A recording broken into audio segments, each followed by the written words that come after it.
mengawali kegiatan webinar kita pada pagi hari ini, marilah kita simak sambutan dari perwakilan B1 Corporation kepada Bapak Idam Fitriadi. Kami silahkan. Cek, 1, 2, 3. Apakah suara saya terdengar, Mbak Luna? Aman Bapak. Dan ya.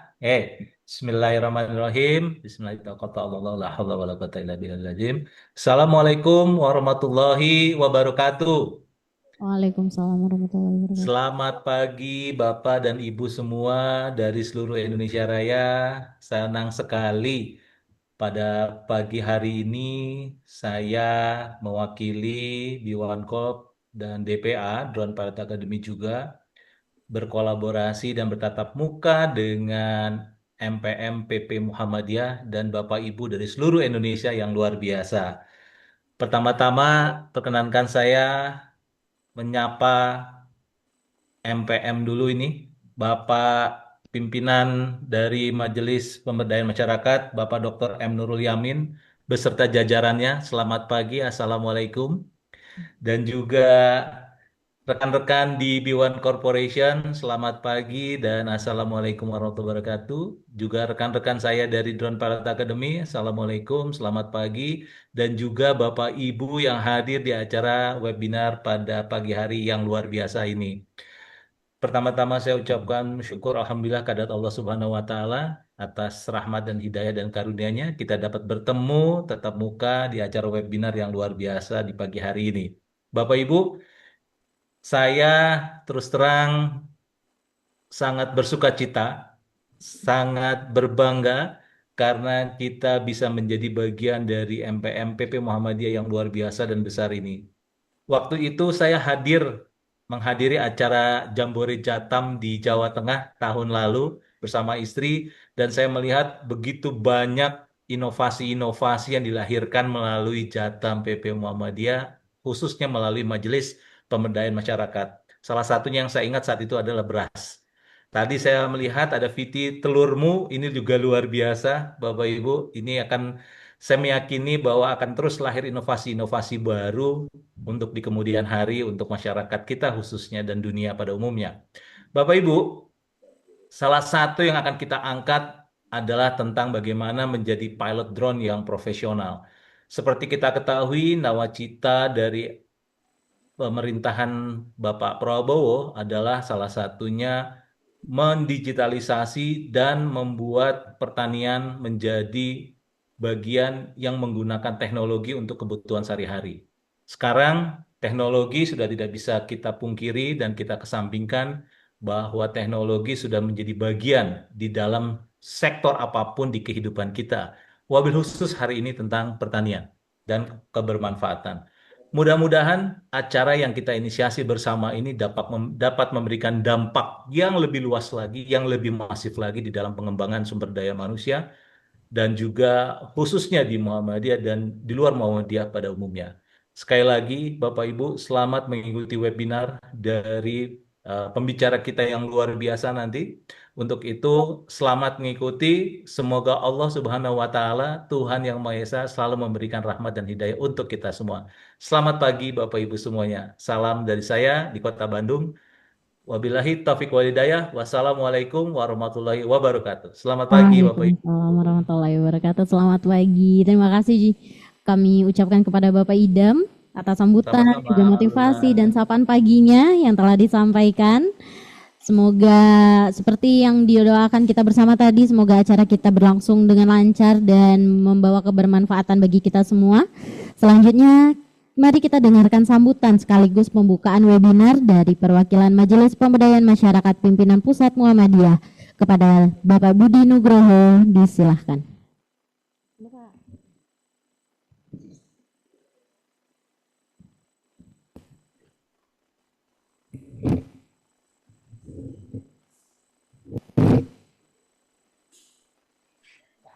Udah ya?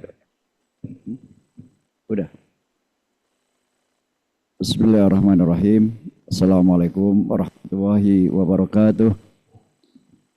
Rabbi shrah li sadri wa yassir li amri wa hlul 'uqdatam min lisani yafqahu qawli. Yang kami hormati Mas Idam selaku bagian dari pimpinan pimpinan atau direksi dari B1 Corporation.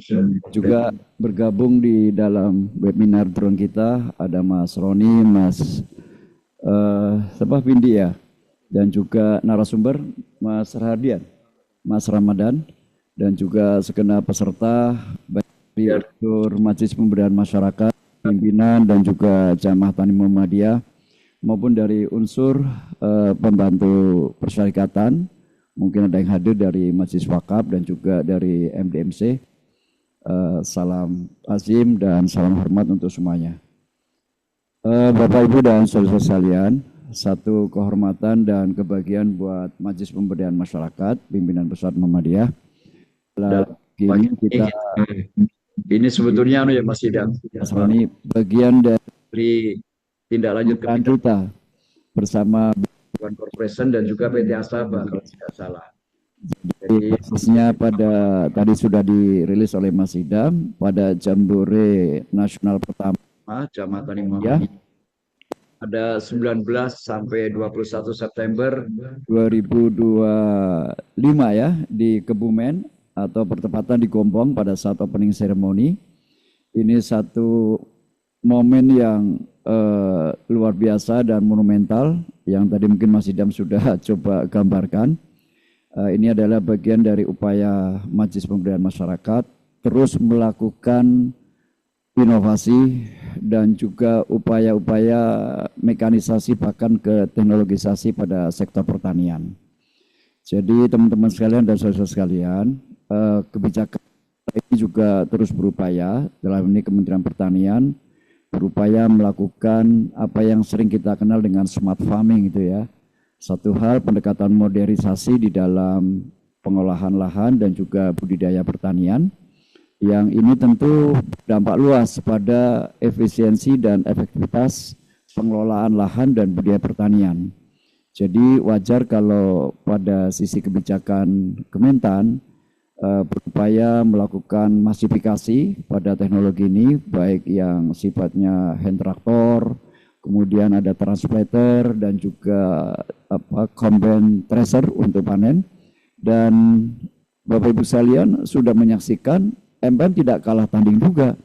Pada saat Jambore kita sudah mencoba dengan teknologisasi melalui transplanter itu ya, penanaman, kemudian upaya-upaya berikutnya. Nah, yang kedua, saudara dan teman-teman sekalian, ini satu hal yang niscaya. Kita melihat bagaimana negara tetangga kita, terutama Thailand ya, dan itu dipusatkan di Thailand Selatan, dan juga bahkan belakangan Vietnam. Jadi kalau di Thailand Selatan itu sebagai negara ASEAN tetangga kita, dari dulu sampai hari ini kebijakan negaranya firm, committed. Bahkan Raja Bhumibol itu melakukan upaya pendanaan yang luar biasa dari BAT itu, untuk mengelola atau menggerakkan ketahanan hingga kedaulatan pangan di Thailand melalui teknologisasi yang makin canggih. Sehingga dari dulu sampai hari ini mereka selalu ekspor. Nah, begitupun saudara kita Vietnam. Dulu Vietnam negara tetangga kita belajar banyak dari Indonesia, sekarang mereka mampu melakukan upaya teknologisasi sampai ekspor beras. Dan ini amat kompetitif. Nah, dua negara ini cukup menantang dan inspiratif buat Indonesia. Ya, kita juga pernah pada era Orde Baru, kita menjadi bagian dari swasembada beras. Itu juga upaya kebijakan yang cukup komprehensif dan komited dikawal sepanjang tahun atau sepanjang periode. Nah, ini yang membuahkan hasil kenapa Thailand, Vietnam juga begitu kokoh ketahanan pangan, terutama pada sektor pertanian.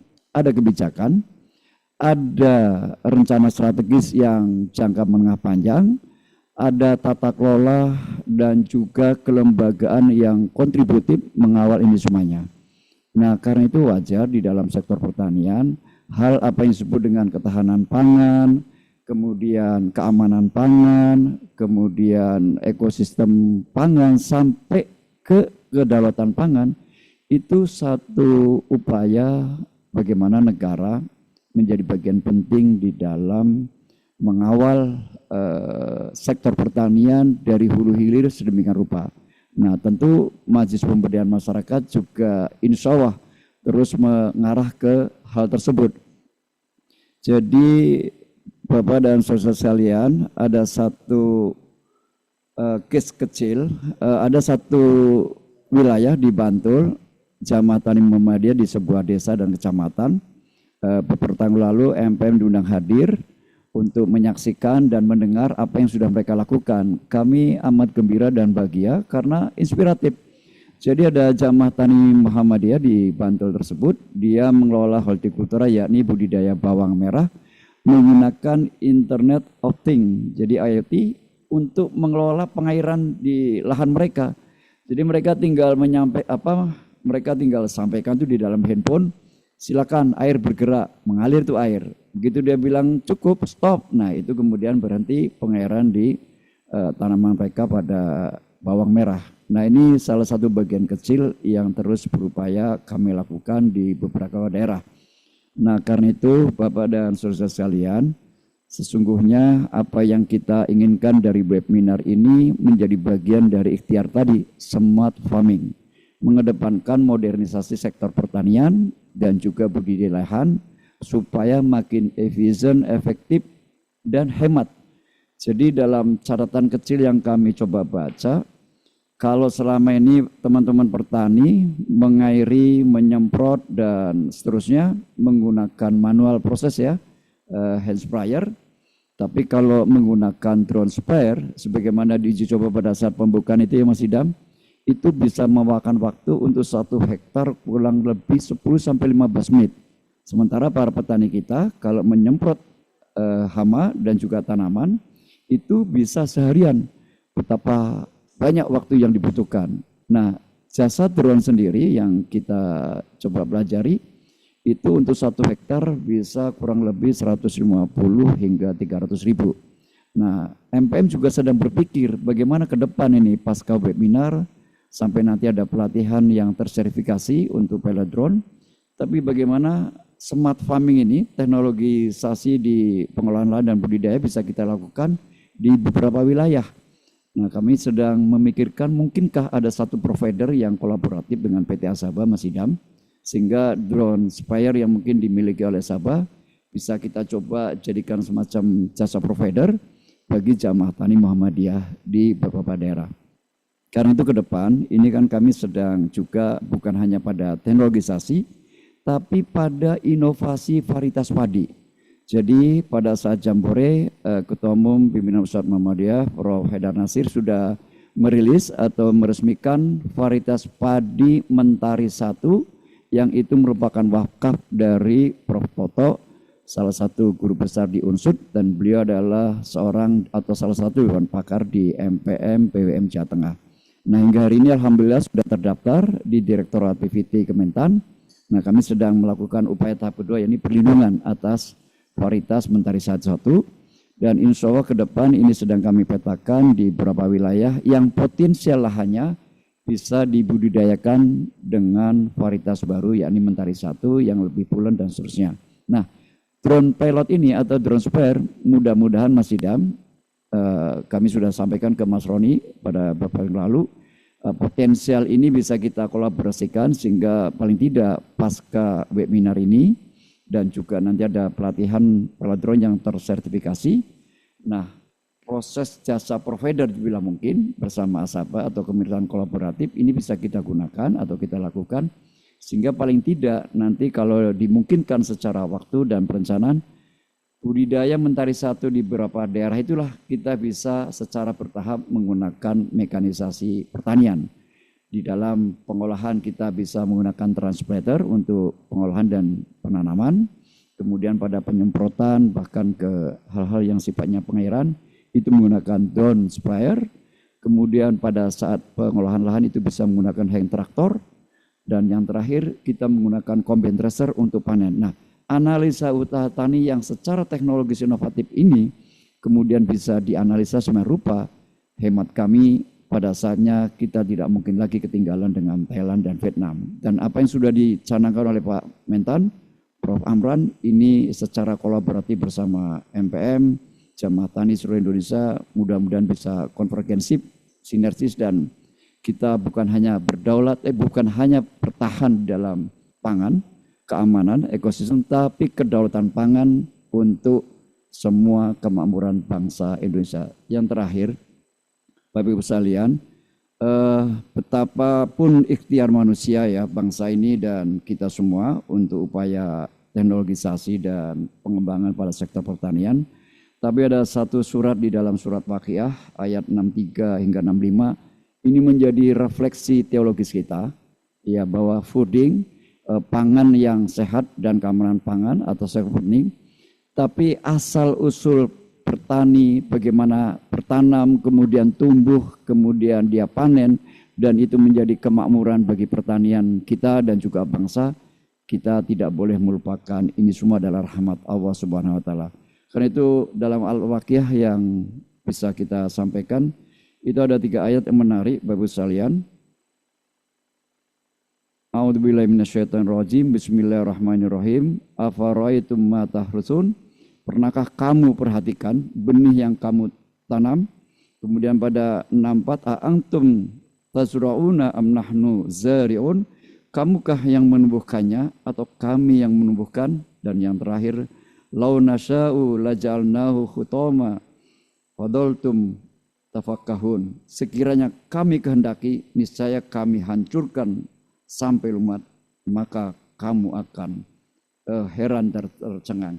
3 ini menjadi semacam acuan teologis buat kita semua, terutama MPM dan juga jamaah tani Muhammadiyah dimanapun berada, dan juga para petani Indonesia, bahwa apa yang kita ikhtiarkan untuk masuk ke ranah ketahanan hingga kedaulatan pangan dengan upaya smart farming, kita tidak boleh sekecil pun, sejengkal pun melupakan renungan 3 ayat tersebut. Bahwa Allah Subhanahu wa Ta'ala memberi rahmat kemakmuran, lahan yang subur, air yang mengalir, dan tanaman yang kemudian dipanen oleh para tani kita, semua karena rahmat, bukan atas ikhtiar manusia semata, tapi Allah Subhanahu wa Ta'ala. Kiranya ini sekadar pengantar, mudah-mudahan webinar drone ini bukan hanya manfaat, tapi akan berdampak luas bagi upaya ketahanan kedaulatan pangan bagi kemakmuran negeri ini pada sektor pertanian. Kurang lebihnya mohon maaf. Billahi taufiq wal hidayah. Assalamualaikum warahmatullahi wabarakatuh. Waalaikumsalam warahmatullahi wabarakatuh. Terima kasih kami ucapkan kepada Bapak Budi atas sambutan dan dukungan yang sudah diberikan terhadap pengembangan kompetensi pilot drone di Indonesia. Namun sebelum kita masuk ke sesi berikutnya, seperti yang sudah digambarkan dan diceritakan oleh Bapak Budi terkait penggunaan drone dan teknologi lainnya yang juga sudah digunakan oleh MPMPP kepada pemberdayaan masyarakatnya, sedikit kita melihat cuplikan yang seperti digambarkan oleh Bapak Budi tadi.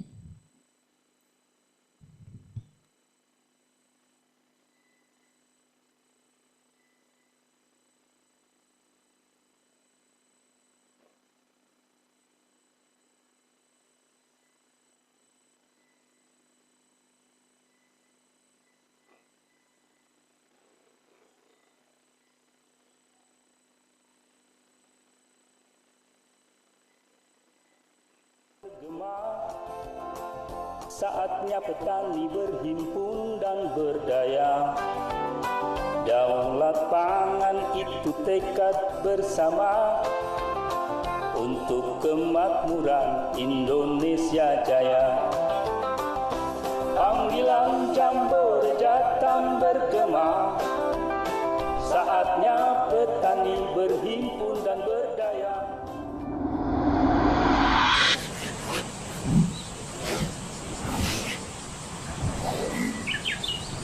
Dengan senantiasa memohon ridho dan karunia Allah, maka kita buka acara Jambore Nasional Jamaah Tani Muhammadiyah.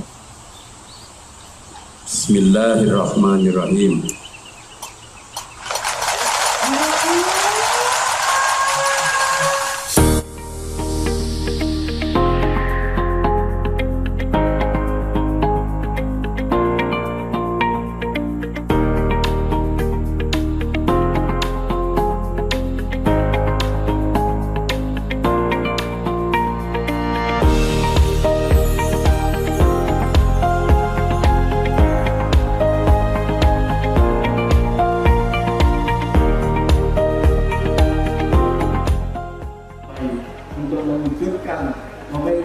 itu untuk daulat pangan Indonesia, dan daulat pangan Indonesia itu lahir dan muncul dari Jamaah Tani Muhammadiyah sebagai kelompok.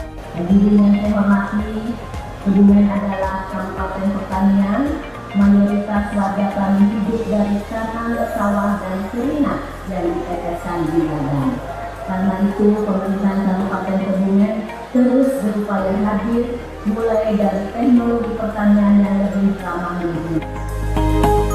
Acara Expo dan Bazar Jambore Nasional 1 Jamaah Tani Muhammadiyah dinyatakan dibuka.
Saya kasih nama varietas unggul, karya yang sudah diwakafkan dari Prof.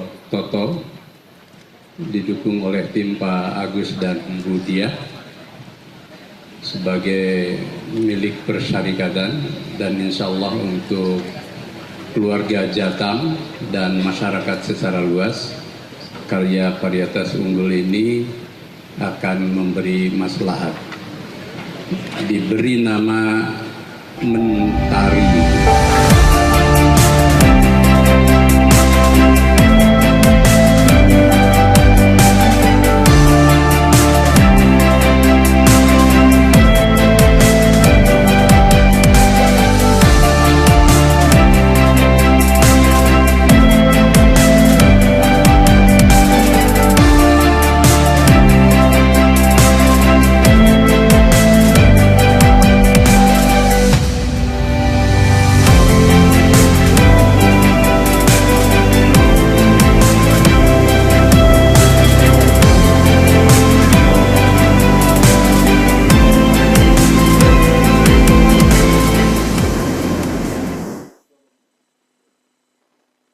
Oke, terima kasih. Itu sedikit cuplikan yang seperti digambarkan Pak Budi tadi, bagaimana Jambore Jamaah Tani Muhammadiyah yang sudah berlangsung tahun lalu, yang diharapkan nanti untuk Jambore selanjutnya atau agenda-agenda khususnya pertanian, pemberdayaan masyarakat tani selanjutnya bisa menggunakan teknologi yang bisa mendukung lebih lagi terhadap pemberdayaan masyarakat khususnya jamaah tani Muhammadiyah. Untuk Bapak Ibu yang kami hormati, sebelum memasuki sesi utama, mari kita lakukan foto bersama sebagai dokumentasi kita pada pagi hari ini. Kami mohon seluruh peserta untuk menyalakan kamera dan menampilkan wajah terbaiknya dan juga bisa menggunakan background yang sudah kami share di kolom chat.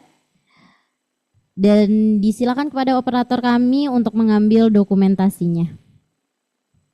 Oke. Dipastikan dulu kepada Bapak Ibu untuk menyalakan kamera dan menampilkan wajah terbaiknya pada pagi hari ini. Sudah siap semua? Oke. Sudah? Saya hitung ya. 1, 2, 3. Lagi. 1, 2, 3. Masih? Sekali lagi? Oke, sekali lagi masih. 1, 2, 3. Oke. Terima kasih kepada Bapak Ibu. Selanjutnya adalah kita memasuki sesi utama dari webinar kita pada pagi hari ini. Narasumber kita pada kesempatan kali ini adalah Bapak Ramadan Adi Pratama, Drone Pilot Academy, yang akan membawakan materi mengenai peluang, kompetensi, sertifikasi, serta prospek profesi pilot drone untuk kebutuhan industri masa depan. Kepada Bapak Ramadan, waktu dan tempat disilahkan. Baik, Assalamualaikum warahmatullahi wabarakatuh. Selamat pagi Bapak Ibu sekalian, izin seluruh peserta dan tentunya panitia juga dan Pak Budi, ada Pak Budi. Izin kita menyampaikan, oke, saya izin share screen dari saya boleh? Halo, ya oke, saya share screen ya. Masih di disable? Karena ada beberapa ini perubahan slide, Oh ya, jadi saya ini. oke baik. Oke, ya terima kasih atas amanahnya dari tim MPM dan Biwan gitu ya. Mudah-mudahan hari ini kita bisa mendapatkan manfaat dari webinar ini. Bentar. Oh sudah, oke baik. Share screen. Oke, sudah terlihat layar saya? Sudah. Sudah, ya siap. Izin. Baik, kita mulai ya Bapak Ibu sekalian. Nah, kebetulan amanahnya hari ini kita akan berfokus kepada pemanfaatan drone untuk agriculture. Karena sebenarnya kalau kita lihat saat ini, dewasa ini, itu drone itu sudah cukup banyak sekali digunakan di berbagai sektor ya. Ada yang di pertanian, ada yang di defense atau buat perang. Ya kita tahulah perang yang terjadi akhir-akhir ini ya, menggunakan drone gitu ya, yang itu cukup banyak dibahas gitu. Nah, boleh jadi ke depan perangnya sudah seperti itu gitu. Jadi memang pemanfaatan drone itu sudah cukup banyak ya. Selain itu ada juga yang untuk industri, untuk inspeksi, untuk menyelamatkan korban misalnya dari apa kecelakaan misalnya itu banyak sekali. Jadi karena memang cukup wide sekali pembahasannya, maka kita akan coba kerucutkan pembahasan kali ini itu lebih ke drone untuk agriculture. Nah, sebelumnya salam kenal Bapak Ibu sekalian. Panggilan saya Pram, nama saya Ramadan Adi Pratama. Panggilan saya Pram, saya asal dari Jawa Timur gitu ya. Dari Jawa Timur dan kebetulan saat ini domisili di Gresik dan lebih banyak berkecimpung atau berputar di area-area pemetaan gitu ya. Jadi kalau ada keahlian pemetaan mungkin kita bisa diskusi ke depan dan drone lah kira-kira begitu. Nah, itu pengenalan singkat saya. Kita lanjut ke materi. Nah, kebetulan untuk materi kali ini ada beberapa hal yang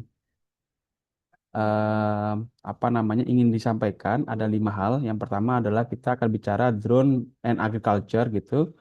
kedua kita bicara implementation-nya, ketiga kita bicara drone rules. Nah, ini yang paling penting ya. Highlight-nya di drone rules, peraturan tentang drone, gimana sih peraturannya di Indonesia gitu.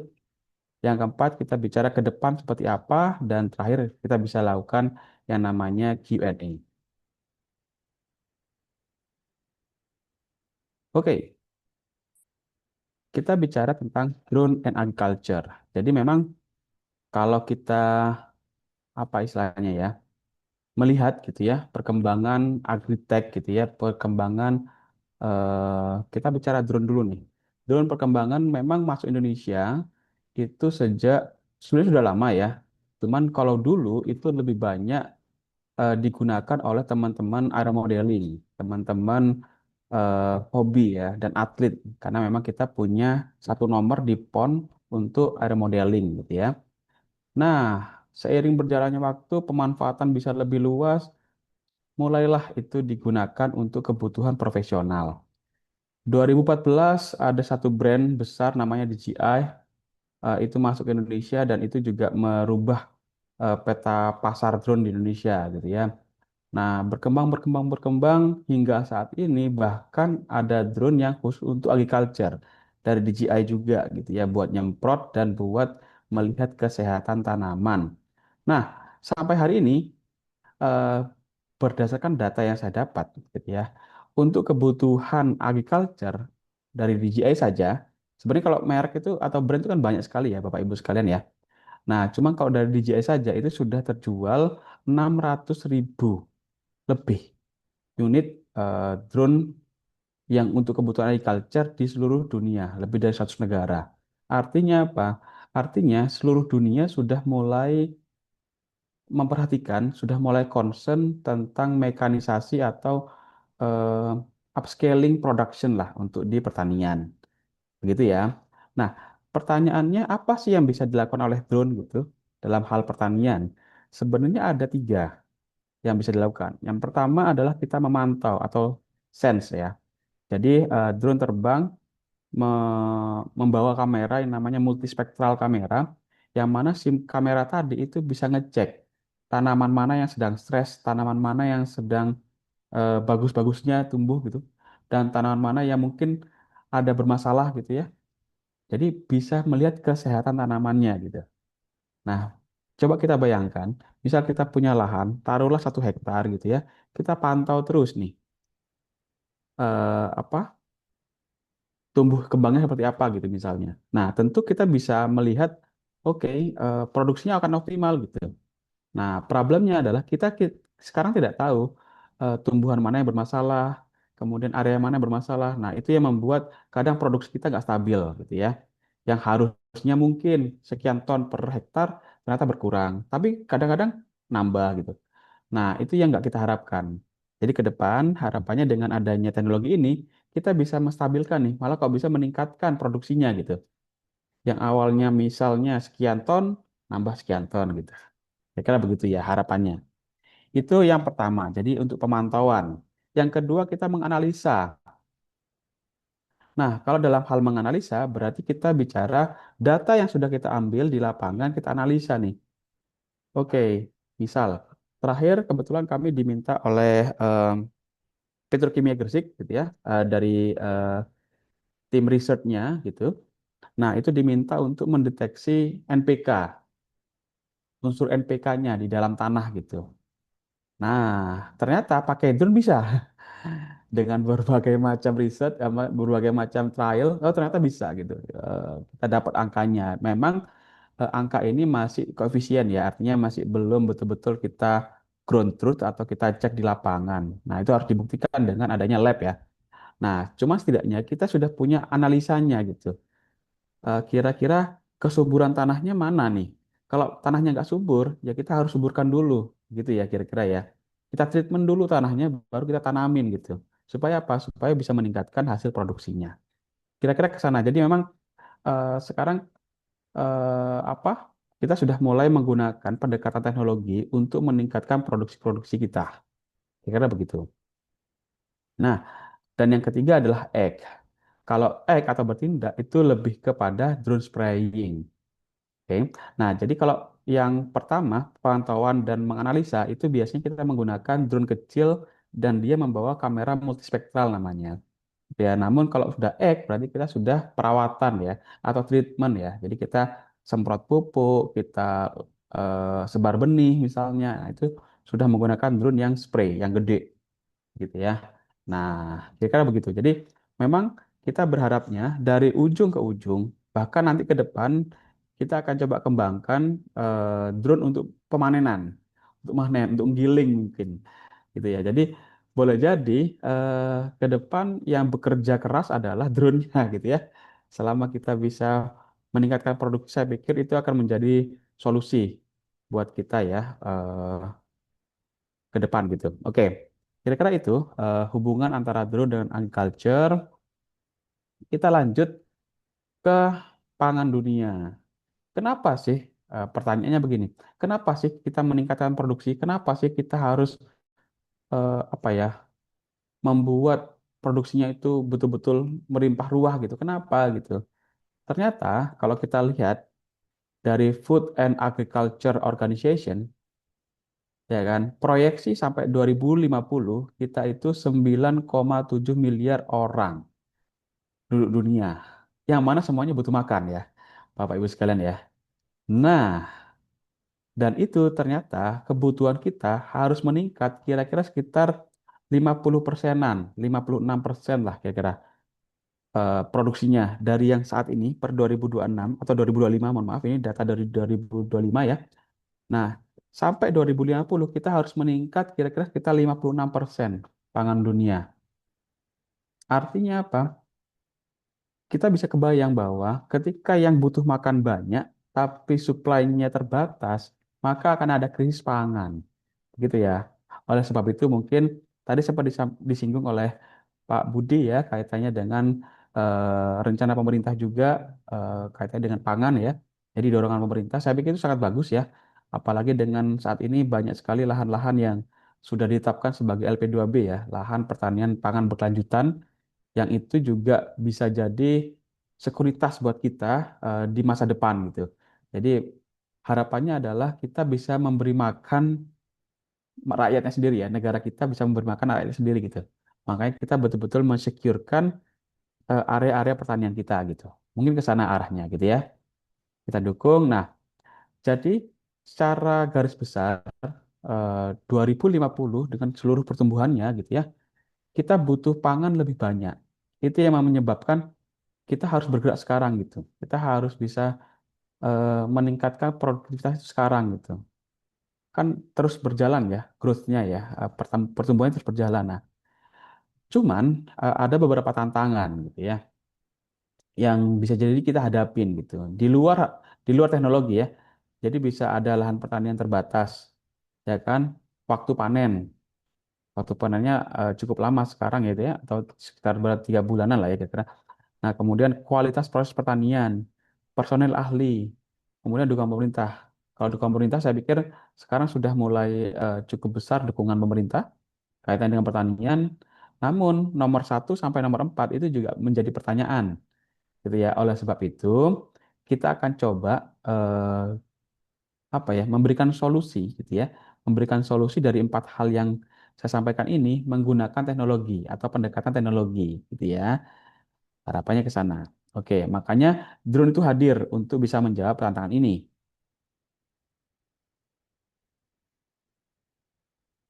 Oke, sekarang kita masuk ke teknologi agritech. Ini adalah beberapa eh, perkembangan yang ada saat ini dan ke depannya. Terakhir, bulan lalu kebetulan saya dapat kesempatan untuk datang ke namanya Drone World Congress di Shenzhen, di Cina gitu ya. Nah, saya melihat sangat-sangat banyak teknologi terbaru gitu ya, terkini kaitannya dengan drone pertanian gitu ya. Baik itu penyemprotannya, sprayingnya, kemudian drone-nya semakin lama terbangnya, teknologi baterainya, teknologi angkatnya, macam-macam.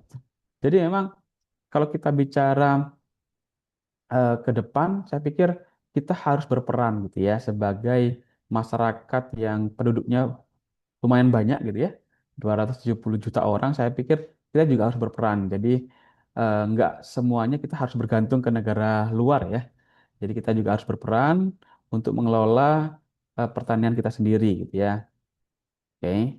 Nah, itu kita lanjut. Nah, kalau kita bicara market size-nya, market size secara eksponensial itu meningkat gitu ya, terutama di Asia Pasifik karena kita lahan paling banyak ya kan, lahan pertanian paling banyak terutama di Indonesia gitu. Nah, makanya eh, untuk teknologi drone sebenarnya kita butuh dua hal ya, Bapak Ibu sekalian. Oh, sorry, butuh tiga hal Bapak Ibu sekalian. Yang pertama kita butuh eh, si pilotnya sebagai operator drone-nya. Kemudian kita butuh teknologinya, teknologi drone-nya, dan kita butuh teknologi pupuknya. Betul ya? Nah, untuk teknologi pupuk sudah dikerjakan oleh teman-teman di eh, perusahaan-perusahaan pupuk lah ya, seperti petrokimia dan segala macamnya gitu. Untuk drone-nya kebetulan itu teknologinya banyak memang dari Cina gitu, saya akuin gitu ya. Kalaupun ada yang katanya eh, produk dalam negeri, saya pikir itu hanya rakitan saja ya. Rakitan, tetap semua partnya dari Cina juga gitu, gitu ya. Nah, yang ketiga adalah kita bicara pilotnya. Nah, kira-kira kita bisa kebayang tuh, luasnya begitu luas. Luas pertanian kita sangat luas di seluruh Indonesia. Drone-nya banyak, teknologi pupuknya ada. Nah, pertanyaannya yang nerbangin drone-nya siapa gitu. Ya kan? Nah, oleh sebab itu, harapan kita semua tentunya di webinar ini bisa menjadi apa ya, pengantar gitu ya, bahwa ke depan kita butuh pilot yang sangat-sangat sangat banyak gitu. Jangan sampai drone-nya dari negeri seberang gitu ya, dan pilotnya pun dari mereka gitu. Jangan sampai gitu. Harapannya pilot itu tetap dari Indonesia ya. Nah, makanya setelah eh, webinar ini Anda semua bisa ikut serta dalam pelatihan pilot ya, pilot yang bersertifikat tentunya karena menerbangkan drone itu kan ada potensi bahaya, itu nggak boleh sembarangan Bapak Ibu sekalian. Ada aturannya dan ada sertifikasinya, gitu ya. Oke, kita lanjut. Nah, kalau kita bicara lebih dalam lagi tentang market size-nya gitu ya, untuk pertanian, ada key value-nya adalah ukuran pasar drone di pertanian itu meningkat kira-kira 2,6 sampai 3,4 million dolar ya. 2025 tuh, data 2025. Proyeksi pasar global sampai 2030 bahkan meningkat proyeksinya ya, kira-kira sampai 10 sampai 12 miliar. Artinya bisa 3 kali lipat dari market sekarang gitu. Nah, tumbuhnya itu sekitar taruhlah 30%-an lah, 30% per year-nya. Nah, yang menjadi pertanyaan adalah kita sebagai orang Indonesia yang punya wilayah, apakah duduk diam melihat gitu ya, atau kita ikut serta, atau kita ikut berperan gitu ya. Minimal kita sebagai pilotnya. Jadi drone-nya datang dari luar pun kita yang nerbangin gitu. Nah, harapannya adalah kita lebih banyak juga untuk menumbuhkan eh, kepedulian kita ya atau kreasi kita untuk proyek besar ini gitu sebenarnya. Kenapa? Karena kalau kita sudah bisa menerbangkan dan kita teman-teman mikro apa sih istilahnya elektronika biasanya ya itu mungkin bisa membuat drone-nya sendiri gitu versi Indonesia. Saya pikir itu akan sangat-sangat bagus gitu. Berarti apa? Kita sudah punya dua dan tiga. Pupuknya kita sudah punya, produksi sendiri gitu ya, di Gresik di tempat saya di petrokimia gitu. Kemudian drone-nya misalnya kita bikin sendiri versi Indonesia gitu. Dan yang terakhir adalah pilotnya kita sendiri gitu. Saya pikir kita betul-betul mandiri secara ekonomi ke depan gitu ya. Nah, itu yang mungkin menjadi tugas besar kita semua dan mudah-mudahan itu bisa tercapai. Begitu kira-kira. Oke, eh, kita langsung masuk ke dalam inti dari webinar ya, sudah mulai masuk. Kita bicara agritech flow. Jadi sebenarnya kalau kita bicara apa rantainya, rantai hubungannya gitu ya. Yang pertama adalah berawal dari drone yang terbang untuk mendata dulu. Kita menyebutnya scouting ya. Jadi ada kamera multispektral, dia ngecek kesehatan tanaman. Ini sehat apa enggak, segala macam gitu. Nah, outputnya apa dari data ini? Outputnya adalah data yang namanya index NDVI, Normalized Different Vegetation Index. Jadi, tanaman sehat dan tidak sehat itu dinilai dari angkanya, Bapak Ibu sekalian. Oh, ini sehat, ini nggak sehat, ini kenapa ya, ini kenapa ya. Nah, boleh jadi dalam satu hamparan, gitu ya, satu area, misalnya sawah gitu ya. Oke, yang sisi sebelah sini itu tidak sehat, sisi sebelah sini sehat gitu. Nah, yang tidak sehat mungkin kita treatment lebih banyak gitu, atau kita berlakukan treatment yang lain yang berbeda gitu. Nah, tapi yang sehat kita lakukan treatment seperti biasa gitu. Jadi kita betul-betul memaintain semua area kita itu betul-betul sehat dan betul-betul produktif. Harapannya ke sana gitu ya. Itu dilakukan di awal. Setelah kita dapat data, baru kita mulai spraying, kita treatment menggunakan drone spray. Kalau yang pertama adalah drone survey, yang kedua adalah drone spray. Bedanya itu. Yang spray tugasnya apa? Spraying, menyemprot, dan nebar benih biasanya.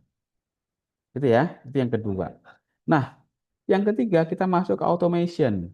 Nah, terus terang kalau yang automation ini masih saya belum banyak menemui di Indonesia, gitu ya. Nah, itu lebih ke apa? Lebih ke bagaimana perawatan itu menggunakan drone secara langsung ya, yang dedicated drone gitu. Jadi kalau yang drone spraying itu memang dia penyemprotan dan penebaran benih, tapi dia kan terbang sesekali, mungkin 1 minggu sekali gitu. Tapi kalau yang automation, dia sudah bisa mengontrol dirinya sendiri, mengontrol tanamannya dan bisa merawat secara real time gitu. Jadi apa ya? Kalau boleh dibilang yang merawat tanaman kita itu bukan kita, tapi drone gitu. Kita hanya membayarin drone-nya atau membayarin automation-nya gitu. Gitu kira-kira. Cuman ya ini menjadi PR yang cukup besar. Kenapa? Karena terus terang belum ada yang betul-betul berhasil menggunakan automation ini dalam rangka untuk perawatan, gitu ya. Yang keempat adalah harvesting. Ke depan harapannya panen itu bukan lagi oleh orang, bukan lagi oleh apa namanya tenaga manusia, tapi sudah menggunakan drone gitu atau menggunakan robot gitu ya. Oh iya, dari tadi saya menyampaikan drone ya. Sebenarnya izin mungkin saya salah sedikit. Drone itu sebenarnya bukan yang terbang saja ya Bapak Ibu sekalian ya. Jadi drone itu secara teori itu adalah alat yang dikendalikan remotely menggunakan controller gitu, menggunakan remote gitu ya. Jadi kalau di atas di udara namanya UAV, Unmanned Aerial Vehicle, yang di darat namanya rover, yang di laut namanya di atas laut permukaan laut namanya USV Unmanned Surface Vessel, dan yang di bawah namanya ROV Remotely Operated Underwater Vessel yang bawah. Jadi semuanya drone gitu ya. Jadi termasuk robotik seperti ini yang di layar ini juga drone. Kenapa? Karena kita remote gitu ya. Jadi harapan saya kita tidak mengartikan drone itu hanya untuk yang terbang ya. Itu kira-kira. Mudah-mudahan bisa ditangkap dengan baik gitu. Oke, selanjutnya kita bicara implementation. Yang paling banyak dilakukan dan yang paling real di depan mata kita gitu ya. Ada dua sekarang yang banyak dilakukan di Indonesia gitu ya. Ada dua. Yang pertama adalah surveying, itu sudah cukup banyak, sudah cukup masif. Pemetaan kesehatan tanaman, bahkan terakhir, nah ini saya cerita sedikit kalau boleh Bapak Ibu sekalian. Saya sempat ikut ujian sebagai solution engineer-nya DJI gitu ya. Dan saya membuat satu presentasi tentang menghitung jumlah pohon ini mangrove, ya kan, menggunakan drone. Jadi kalau kita pengen tahu mangrove itu tumbuh atau tidak, gitu ya, itu nggak bisa semata-mata kita cuma ukur di lapangan, nggak bisa, susah. Kalau cuma 100 pohon mungkin aman, tapi kalau sudah ribuan pohon itu setengah mati. Jadi ini kerja apa dikerjain gitu ya. Makanya kita menggunakan drone, kemudian kita pakai AI untuk mendeteksi pohon yang tumbuh mana, yang nggak tumbuh mana. gitu. Ternyata itu sudah bisa dilakukan menggunakan kamera multispektral, Bapak Ibu sekalian. Makanya sebenarnya kita sudah cukup, bukan ya. Jadi sebenarnya pemanfaatan drone multispektral itu sangat luas ya Bapak Ibu ya. Cuman nanti kita akan coba dorong supaya peneliti kita itu bisa melakukannya dengan baik gitu.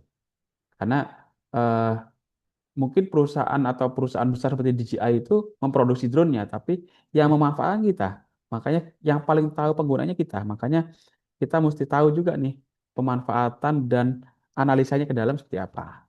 Gitu ya. Nah, itu untuk surveying. Yang kedua, kita bicara spraying. Kalau spraying berarti kita bicara penyemprotan pupuk. Betul? Kita bicara penebaran benih. Nah, berarti kalau kita bicara dua hal ini, berarti kita harus membandingkan dengan cara konvensional dan cara yang menggunakan drone. Bedanya apa? Slide selanjutnya. Kita masuk ke survei dulu. Oke, kita masuk ke surveying. Nah, ini dia multispektral. Untuk multispektral, kira-kira kameranya seperti ini ya, Bapak Ibu sekalian. Lensanya ada banyak. Kenapa? Karena lensa ini mewakili satu band warna namanya. Jadi, eh, kalau kita memfoto ya, foto digital biasa itu kan sebenarnya ada 3 band. Kalau kita bedah ya, ada 3 warna ya.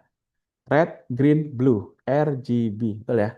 Nah, kalau multispektral itu ada tambahan, near infrared, ya kan? Makanya lensanya banyak, rednya sendiri, greennya sendiri, blue-nya sendiri, dan near-nya sendiri. Itu kira-kira. Makanya dia bisa mereflektasikan eh, daun misalnya ini sehat apa enggak dari klorofilnya, dari warnanya. Jadi dia lebih lebih lebih akurat kira-kira menilai eh, apa warna daun lah, kira-kira gampangnya begitu. Nah, outputnya menjadi apa? Outputnya menjadi indeks, NDVI, NDRA, dan segala macamnya. Kita melihat kesehatan tanaman, kita bisa mengecek monitoring, misalnya tiap 3 minggu kita terbang atau tiap sebulan sekali kita terbang, kita cek, oh ini kok gini ya, tumbuhnya jadi gak bagus ya, lahan ini gitu misalnya, atau lahan ini kok menjadi rusak ya, kenapa ya? Nah, itu kita bisa evaluasi tuh. Nah, itu yang membuat kita precision agriculture gitu. Betul-betul kita presisi tuh. Bahkan kalau mau kita bisa ukurnya per tanaman gitu. Nah, terakhir di Cina saya melihat mereka itu per tanaman itu ada chipnya. Per tanaman bisa mereka kontrol chipnya. Makanya harapan mereka adalah betul-betul precise gitu. Hasil panennya gitu ya kira-kira. Ya kita kalau bisa juga sampai ke sana ujungnya gitu. Supaya betul-betul kita menjamin hasil produksi kita itu optimal. Oke, berikut adalah sensor multispektral ya. Apa yang didapatkan ada RGB-nya, ada near GB, ada OCN. Nah, secara prinsip semuanya itu bisa kita analisa. Begitu ya, Bapak Ibu sekalian. Nah, ini adalah contoh dari NDVI, Normalized Different Vegetation Index. Mungkin mungkin Anda semua sudah pernah dengar tentang NDVI gitu ya. Jadi ada indeks, ini angka ini indeks ya.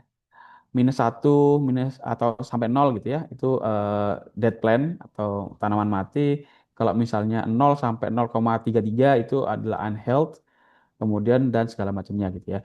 Kita bisa cek tuh. Jadi ketika kita survei loh, kok angkanya 0,2, loh kok angkanya 0,1. Nah, berarti kan ada masalah tuh. Baru kita ground truth, cek di lapangan. Jangan-jangan ada hama. Jangan-jangan pemupukannya nggak rata. Jangan-jangan ini, jangan-jangan itu kan gitu. Nah, gitu ya. Cuman tentunya indeks ini itu bervariatif ya. Jadi setiap tanaman itu punya indeksnya berbeda-beda ya, Bapak Ibu sekalian ya. Kita bicara tanaman misalnya pohon teh gitu ya, itu beda dengan padi gitu ya. Nah, itu biasanya ada risetnya sendiri nih. Ada indeksnya masing-masing. Padi seperti apa, teh seperti apa, kebun seperti apa dan segala macamnya. Begitu ya. Ada pertanyaan mungkin? Ada yang atau bocor ya tadi ya? Oke. Mungkin nanti semua pertanyaan di sesi tanya jawab saja Pak setelah Oh, materi siap. ya. Oke, kita. Siap, siap. Baik, baik. Soalnya barusan sepertinya ada yang berbicara, jadi saya pikir ada yang mau tanya. Siap. Baik, kita lanjutkan ya. Bapak Ibu, spraying for reduce cost. Nah, tantangannya untuk spraying adalah bagaimana kita bisa menghemat, gitu kan. Tujuannya kan itu. Kalau misalnya outputnya atau biayanya sama aja atau bakal lebih mahal, ngapain kita spraying, betul ya? Nah, oke. Kita masuk ke sini. Kenapa kita menggunakan drone untuk spraying gitu? Pertama kita hemat air, maksudnya air adalah konsentratnya ya, atau pupuknya ya. Jadi kalau manual seperti ini pakai drone spray seperti ini. Perbandingannya manual 200 liter, kalau ini per hektar ya. Kalau drone spray itu 40 liter, berarti kan tersebar merata gitu. Oke. Kemudian hemat tenaga kerja. Nah, kita langsung simpulkan saja dari beberapa case yang pernah kami jalankan gitu ya. Ternyata satu drone itu setara dengan 30 orang gitu. Bapak Ibu sekalian, sangat banyak ya. Jadi kerja 30 orang digantikan dengan satu drone gitu. Tapi jangan khawatir, bukan berarti kita meniadakan pekerjaannya orang ya. Jadi dengan adanya drone sebenarnya kita bisa lebih mengkreasikan pekerjaan ke bidang yang lain gitu ya. Jadi kalau kita bisa menghemat waktu dan menghemat biaya, saya pikir pekerjaan akan semakin banyak kita kerjakan gitu. Misalnya 30 orang digantikan satu drone satu ya. Nah, pertanyaannya 30 orang ini nganggur dong? Enggak juga. Ini bisa ngerjakan yang lain gitu. Bisa ngerjakan panennya, bisa ngerjakan yang lain gitu. Gitu ya. Jadi jangan khawatir ya Bapak Ibu ya. Karena kemarin terus terang saya diprotes gitu ya. Wah, kalau gini saya nggak kerja dong Pak, segala macam. Enggak juga, masih banyak kerjaan yang lain. Gitu saya pikir. Gitu ya, Bapak Ibu. Nah, yang ketiga kita bicara automatic spray. Kalau automatic spray, jadi kita bisa memastikan bahwa lahan yang kita semprot, konsentrasinya atau konsentratnya itu sama semua gitu, harapannya ya. Kalaupun ada errornya, pasti ada error lah. Pasti, tapi nggak akan besar gitu. Nah, itu yang membuat drone ini efektif gitu ya. Tapi kalau yang sudah-sudah gitu ya, kalau kita menggunakan tenaga otot, gitu, misalnya kita semprot. Nah, ada yang dapatnya banyak, ada yang dapatnya sedikit gitu kan. Kan tergantung yang nyemprot gitu. Nah, harapannya ini bisa merata semua gitu, semprotannya gitu kira-kira. Dan kalau drone itu lebih ke automation ya. Jadi kita tinggal klik start gitu, jadi drone-nya naik sendiri, nyemprot sendiri dan pulang sendiri. Simple. Cukup satu orang selesai. Ya dua orang lah, karena satu yang ngangkut ya, bagian ngangkut gitu. Gitu ya. Dan cepat gitu ya. Oke. Nah, dan yang terakhir adalah penyemprotannya merata. Nah, memang tantangan drone saat ini adalah angin ya, Bapak Ibu sekalian ya. Makanya kami merekomendasikan Anda semua ketika nyemprot pakai drone itu dilakukan di pagi hari. Dilakukan di pagi hari. Kenapa? Karena angin tidak terlalu kencang. Tapi kalau misalnya kita terlalu siang dan angin terlalu kencang, dikhawatirkan penyemprotannya nggak rata. Jadi Anda disemprot tapi kena semprotannya itu terbang dengan angin gitu kan. Nah, itu yang membuat survei atau nyemprot menggunakan drone menjadi tidak efektif. Begitu ya, Bapak Ibu sekalian. Oke, selanjutnya drone rules. Nah, kita masuk ke peraturan sekarang. Oke, kalau kita bicara peraturan untuk Indonesia, ada satu kementerian yang dia bertanggung jawab tentang penerbangan seluruhnya, bukan hanya drone tapi juga penerbangan berawak. Yang namanya adalah Kementerian Perhubungan. Nah, di Kementerian Perhubungan itu ada dua direktorat yang mengampu atau yang bertanggung jawab tentang penerbangan drone. Yang pertama adalah DNP atau Direktorat Navigasi Penerbangan, ya kan? Dan yang kedua adalah Direktorat Kelaudaraan dan Pengoperasian Pesawat Udara atau DKPPU. Bedanya apa, Mas Pram? Yang pertama, DNP. DNP itu urusannya adalah untuk ini apa? Sebagai polisi lalu lintas lah, yang mengatur lalu lintas lah, lalu lintas di udara gitu. Jadi izin terbang di udaranya, ruang udaranya dia yang ngatur semua, DNP. Tapi kalau di KPPU itu lebih fokus ke sertifikasi pilotnya, kitanya, dan drone-nya. Drone-nya juga harus disertifikasi ya Bapak Ibu sekalian ya. Jadi nggak sembarangan drone eh, kita rakit terbang, kalau ada apa-apa gimana gitu. Gitu ya. Jadi memang itu harus disertifikasi, harus didaftarkan. Sama kayak kita naik motor lah ya. Motor kan harus punya STNK, BPKB dan segala macam toh. Ada plat nomornya. Nah, sama drone juga akan ada plat nomornya juga gitu. Akan ada nomor registrasi namanya. Gitu ya. Nah, hal-hal kayak gitu ya saya pikir perlu diperhatikan ya.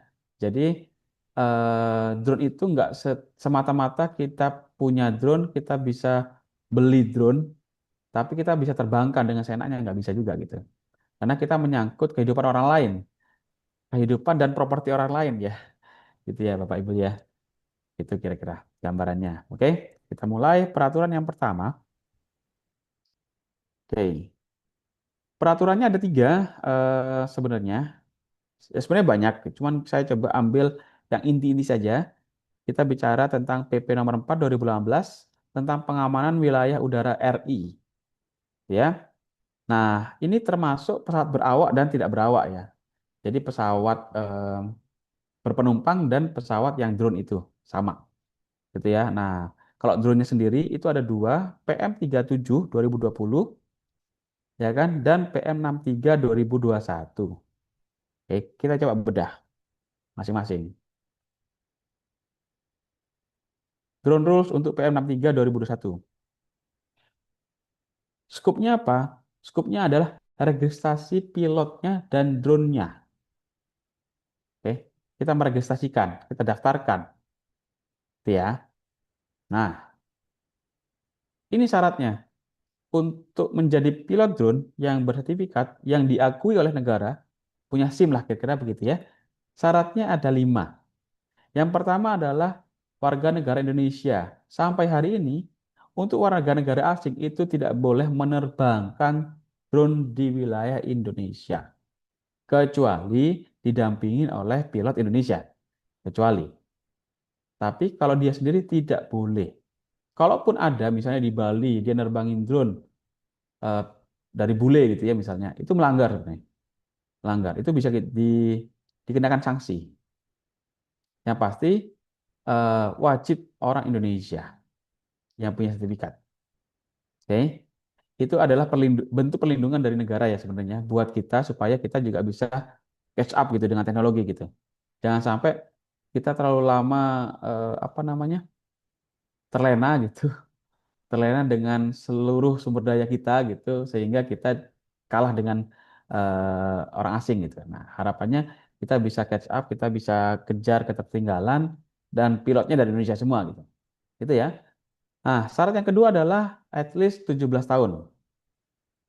17 tahun usianya. Itu ditunjukkan dari apa? Dari KTP biasa. Nah, yang ketiga able to read, speak, write, and understand English. Nah, ini PR nih. Ya, memang syaratnya harus bisa bahasa Inggris. Kenapa? Kenapa Mas? Sorry, saya kadang mohon maaf. Kalau di dunia perdronan biasanya panggilnya Om ya, Om gitu. Jadi mungkin sesekali saya menyebutkan Om gitu ya. Nah, kenapa kita harus belajar bahasa Inggris? Karena seluruh aturan di seluruh dunia. Jadi kita itu punya organisasi internasional untuk penerbangan pesawat, baik berawak dan tidak berawak. Namanya ICAO, International Civil Aviation Organization. Itu base-nya di Kanada, di Montreal. Gitu ya. Nah, secara peraturan itu mencakup ke seluruh dunia gitu. Nah, makanya peraturan-peraturan tadi itu tercantum dalam bahasa Inggris. Jadi makanya kalau kita sebagai pilot, berarti kita juga harus paham nih aturan apa yang berlaku gitu ya. Dan bagaimana cara kita menerapkan aturan tadi gitu kan juga harus paham gitu. Makanya dipersyaratkan able, speak, write, and understand English. Gitu ya. Nah, itu salah satu alasannya. Alasan yang kedua adalah ketika Anda semua mendapat sertifikat pilot, dari Kementerian Perhubungan kita, menariknya, sertifikat ini bisa digunakan di seluruh dunia. Nah, misal Anda sudah punya sertifikat pilot nih, di Indonesia, ya kan? Anda bisa kerja di Qatar, Anda bisa kerja di mana? Di Myanmar mungkin, Anda bisa kerja di China mungkin gitu ya. Dari sertifikat yang Anda miliki. Kenapa? Karena semuanya tergabung dalam satu organisasi namanya ICAO. Jadi kalau kita sudah bersertifikat, meskipun dikeluarkan oleh Indonesia, tapi sertifikat ini itu diakui oleh ICAO. Nah, makanya saran saya Anda semua bisa mendapatkan sertifikat ini, gitu ya, supaya betul-betul mematuhi peraturan yang berlaku. Yang keempat, syarat sebagai pilot adalah have no mental disorder alias tidak ODGJ, ya kan, fokus gitu, kira-kira gitu ya. Saya pikir ini aman. Dan yang terakhir adalah demonstrate knowledge of aeronautics by showing pilot training certificate. Nah, ini yang mungkin bisa dilakukan setelah webinar ini gitu ya. Jadi melakukan training dan lulus dari training ya. Nah, pilot training certificate kebetulan nanti bisa dilaksanakan oleh teman-teman dari B1 yang berkolaborasi dengan DPA gitu ya. Nah, itu bersertifikat dan sertifikatnya itu bisa diajukan sebagai lisensi pilot drone di Kementerian Perhubungan. Begitu, eh, Bapak Ibu sekalian. Nah, untuk pelatihan tadi, nah ini poin yang paling akhir ya, itu adalah pilot training certificate. Oke, isinya apa sih sebenarnya? Kita belajar apa sih untuk pilot training certificate? Menariknya, itu ada 12 modul yang harus diselesaikan ujiannya dan harus paham juga, gitu ya. Kita bicara apa? Yang pertama kita bicara modul nomor 1, regulasi. Nomor 2 adalah airspace classification, ruang udara klasifikasi. Ada yang ketinggian sekian klasifikasinya apa, pesawat apa gitu. Kita belajar. Oke. Yang ketiga kita bicara awan. Nah, jadi bukan hanya avatar ya yang bicara angin segala macam, kita juga gitu. Kita bicara awan, kita bicara mendung, kita bicara macam-macam. Udara, kepadatan udara gitu ya. Kita bicara ke sana. Termasuk juga contoh kalau awan itu seperti awan cumulonimbus, seperti apa karakternya. Kalau terjadi kita harus ngapain, gitu kan? Nah, itu semuanya dalam rangka untuk safety-nya kita dan tim kita gitu ya. Terus yang modul keempat, kita bicara apa? Kita bicara beban dan performa spukta, beban dan performa dari drone. Drone kecil sama drone besar, perlakuannya beda ya Bapak Ibu ya. Drone dengan bobot 1 kilo, dengan bobot 25 kilo beda ya perlakuannya Bapak Ibu ya. Dan tingkat bahayanya pun beda. Makanya kita juga harus tahu nih, bebannya dia seberapa besar dan ketahanannya dia seberapa besar gitu. Seperti contoh, ketika drone itu berbelok, itu ada namanya G-force kalau kita menyebutnya ya. G-force mungkin banyak dikenal di dunia apa pesawat berawak. G-force itu adalah tekanan ke bawah, daya tarik ke bawah. Nah, itu juga kita harus paham tuh ketika drone-nya berbelok, berapa G-force-nya gitu. Kan ada gaya sentrifugal juga, segala macam. Itu juga kita pelajarin. Drone kecil, kekuatannya berapa? Makanya beberapa drone ketika kita belokkan dengan ekstrim, ada yang jatuh. Terus terang, kalau boleh saya share sedikit ya, kebetulan saya ngedrone itu sejak 2015 ya, 11 tahun yang lalu kira-kira. Nah, pertanyaannya pernah jatuh nggak, Mas? Sering, Bapak Ibu sekalian. Jadi kalau saya selalu menyebut pelaut yang tangguh tidak lahir dari ombak kecil ya. Jadi ya kadang kita juga perlu perlu belajar dari sebuah kegagalan ya jatuh. Nah, kalau kita bicara kegagalan atau kita bicara crash, itu faktornya banyak Bapak Ibu sekalian. Nah, oleh sebab itu kita harus belajar tuh spek dari drone kita seperti apa dan kita juga harus betul-betul memahami nih. Oke, bagaimana dia belok, bagaimana dia naik, bagaimana dia turun gitu. Manuver-manuver tadi kita harus pelajarin nih. Karena setiap drone berbeda karakternya, Bapak Ibu sekalian. Gitu ya. Oke, itu yang nomor 4, modul 4. Modul 5 kita bicara emergency procedure in case terjadi sesuatu, misal kita terbang, tiba-tiba hujan gitu. Nah, orang awam harusnya panik. Wah, apa nih? Gimana kan? Nah, tapi sebagai pilot drone harusnya dia tahu saya harus ngapain. Nah, itu akan disampaikan di modul 5. Nah, modul 6 kita bicara crew resource management. Itu lebih ke kita bagaimana memanajemen tim. Kita punya tim 3 orang, 4 orang, 5 orang. Kita harus bagi tugasnya nih. Misal orang A itu harus ngapain, orang B harus ngapain. Karena di lapangan itu harus betul-betul precise ya Bapak Ibu sekalian. Jadi sama kayak penerbangan pesawat. Ada yang bagian parkir pesawat, ada pilotnya, ada pramugarinya misalnya kan. Harus ada job desk masing-masing gitu. Supaya apa? Supaya operasi penerbangannya itu tertib dan selamat. Gitu ya, itu di modul 6. Modul 7 kita bicara apa? Radio communication. Kita ngobrol dengan ATC. Di drone juga kita ngobrol dengan air traffic control di bandara, kita ngobrol juga. Tapi nggak kayak apa pilot pesawat berawak ya, nggak seperti pesawat terbang pada umumnya gitu ya. Kita pakainya handphone biasanya. Tapi kalau pesawat kan pakai radio, kita pakainya handphone. Pak, kami terbang. Pak, ada masalah seperti ini. Nah, itu tetap di report gitu ya. Itu modul 7. Nah, modul 8 kita bicara drone yang paling pas dengan kebutuhan kita. Nah, ini terjadi kenapa? Karena banyak sekali orang punya drone tapi nggak tahu buat apa. Atau banyak sekali orang, saya butuhnya A, tapi kok drone-nya beda yang datang. Nah, makanya kita juga harus bisa memahami nih, drone yang paling pas untuk pekerjaan kita apa. Itu di modul 8. Modul 9 kita bicara psikologi. Nah, oke. Jadi gini ya, Bapak Ibu. Dari tadi saya menyampaikan bahwa ada bahaya gitu ya tentang drone ya. Jadi sebenarnya bahayanya apa sih gitu? Bahayanya adalah mungkin Anda pernah melihat pemotong rumput ya. Pemotong rumput itu kalau kita lihat ada yang dari besi, pisaunya, ada yang dari benang, betul ya? Atau kabel tis biasanya. Nah, pertanyaannya, bagaimana bisa sebuah kabel tis atau dari benang bisa memotong rumput gitu? Gimana caranya gitu? Ya, tentu dengan kecepatan tertentu dia bisa sangat tajam. Nah, begitu juga baling-baling drone ya Bapak Ibu sekalian. Baling-baling drone itu terbuat dari plastik memang. Tapi dengan kecepatan tertentu, dia bisa nyobek. Jadi kalau kena tangan sobek, kena tangan ambulan sudah. Karena pernah waktu itu tahun 2017 ada teman saya juga gitu ya, nggak sengaja kena tangannya, akhirnya langsung dibawa ke UGD gitu, dijahit, sobek tangannya. Kenapa? Karena ya nggak nggak aware sama bahayanya gitu.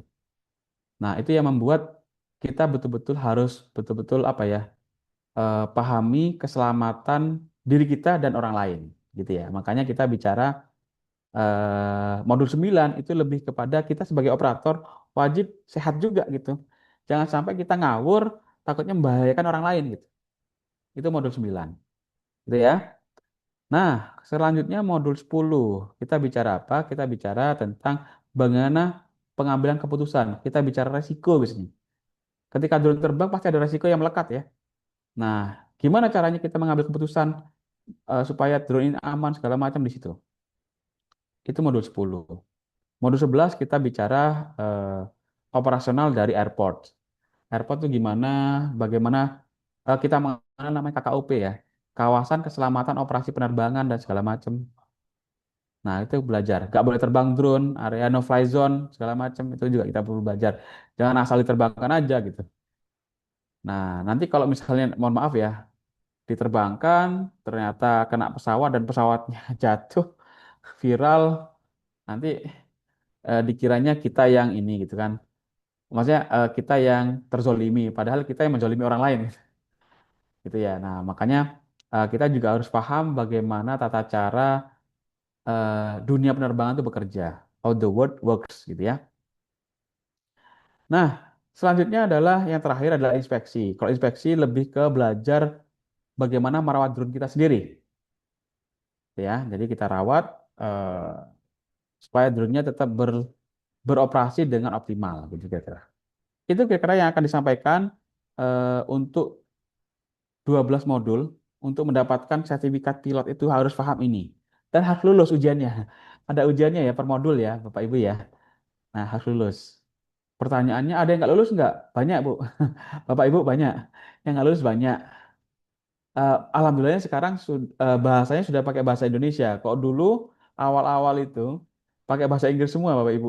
soalnya. Kalau sekarang sudah bahasa Indonesia, dan yang nggak lulus nanti akan ada namanya remedial 1 bulan. Jadi bisa ngulang lagi 1 bulan, gitu ya. Oke. Selanjutnya, nah kalau tadi kita bicara pilotnya, sekarang kita bicara drone-nya. Nah, kalau kita mau mendaftarkan, syaratnya apa? Yang pertama, tidak terdaftar di negara lain. Kedua, dimiliki oleh orang Indonesia atau lembaga di Indonesia, gitu. Misalnya dari MPM gitu, atau dari eh, Muhammadiyah atau dari apa B1 segala macam punya drone ya harus didaftarkan dari lembaganya dan orangnya atau orangnya gitu ya.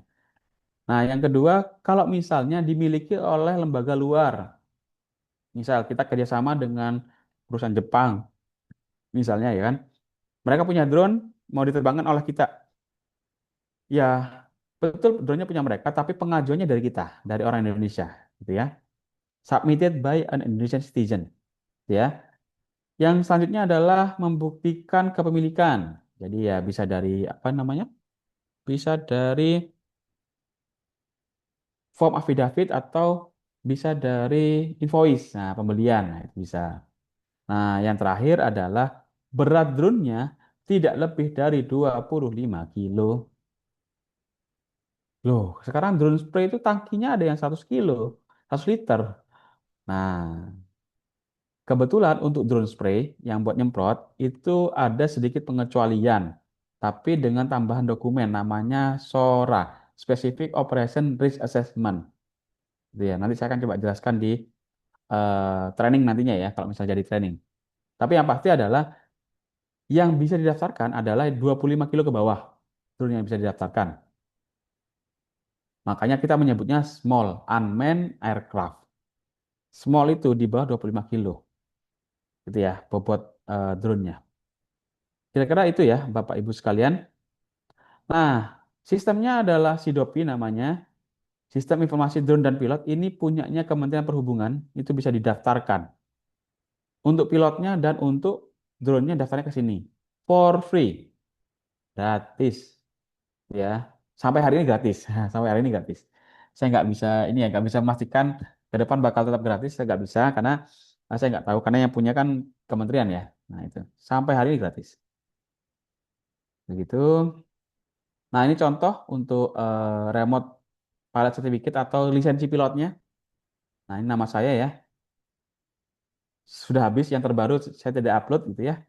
Eh, berlakunya setiap tahun ya, 1 tahun sekali. Jadi setiap tahun kita perpanjangan terus, gitu. Renewal, bahasanya renewal, gitu ya. Oke. Nah, kalau ini adalah peraturan selanjutnya yang 37. Oke, saya pikir bisa dipahamin ya Bapak Ibu sekalian untuk yang peraturan 63 PM63. Sekarang kita masuk ke PM37. Kalau PM37 itu fokusnya lebih kepada pengoperasiannya. Kalau tadi ke pilot dan drone-nya, sertifikasinya. Kalau sekarang ruang udaranya, kita mau terbang di mananya. Nah, itu kira-kira. Oke, ada klasifikasinya ya Bapak Ibu ya. Mungkin singkat saya akan coba jelaskan. Ini adalah airspace kita, ruang udara kita.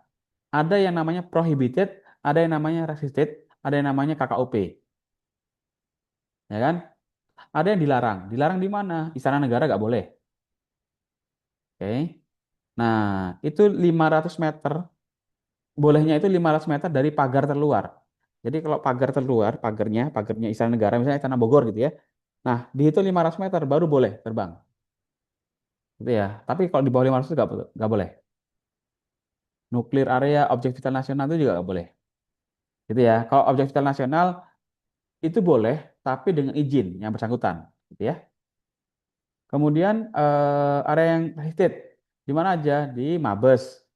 Nah, mungkin Mabesnya MPM juga nggak boleh. Gitu ya, Mabes. Kemudian military air base, military operation, and shooting practice area. Kalau ini lapangan tembak ya, kalau military operation and shooting practice area itu lapangan tembak. Kalau ini kekhawatirannya ada dua ya, Bapak Ibu ya. Selain nggak boleh terbang di situ, takutnya dia jadi latihan tembak nanti, malah drone-nya ditembakin gitu. Nah, itu makanya nggak boleh gitu ya. Nah, kemudian ada ruang udara yang digunakan oleh kepentingan negara, dan yang terakhir adalah peluncuran roket atau satelit. Area peluncuran roket atau satelit. Nah, kalau ini saya pikir di Indonesia nggak ada ya, karena memang, oh ya, semua peraturan ini kita adopsi dari ICAO tadi ya, yang saya sampaikan ya. Makanya beberapa muncul di sini seperti Rocket and Satellite Launch Area, gitu ya. Oke, yang terakhir kita bicara Airport Flight Operation Safety Area atau KKOP, Kawasan Keselamatan Operasi Penerbangan. Oke, ini dia. Sebentar. Oh, sorry. Nah, tadi. Nah, nih. KKOP. Bentuknya seperti ini ya, Bapak Ibu sekalian. KKOP. Kawasan Keselamatan Operasi Penerbangan. Ngukurnya gimana? Ngukurnya adalah Anda semua bisa ngukur dari runway. Runway itu jalur terbangnya itu ya. Itu 15 kilo ya Bapak Ibu. 15 kilo dari runway itu masuk dalam KKOP. Bisa masuk ke permukaan horizontal luar ataupun yang horizontal dalam atau yang ini, yang warna merah ini. Kalau warna merah ini adalah approaching dari pesawatnya. Itu lurus dengan runway. Itu betul-betul nggak boleh. Kalau ketahuan boleh jadi Anda ditangkap. Gitu ya. Tapi biasanya kalau drone-drone yang seperti DJI yang sudah besar, yang bukan rakitan ya, itu biasanya safety-nya sudah baik. Jadi ketika Anda masuk dalam KKOP, dia nggak mau terbang. Drone-nya itu nggak mau terbang. Terdeteksi. Kita masuk dalam kawasan operasi penerbangan nih. Nggak bisa terbang. Nah, makanya saran saya, pakailah drone-drone yang safety-nya bagus ya, Bapak Ibu ya. Karena apa? Itu menjamin penerbangan kita juga sebenarnya. Mendukung safety dari penerbangan kita juga gitu ya. Begitu Bapak Ibu sekalian. Oke, kita masuk ke service area airspace. Kita menyebutnya adalah control airspace dan uncontrol airspace. Control airspace itu ada di 100, ini 150 salah ini 120 meter ya. Jadi 120 meter ke atas itu wajib izin, wajib fardhu ain. Wajib izin semuanya ke Kementerian Perhubungan, ke DNP. Oke.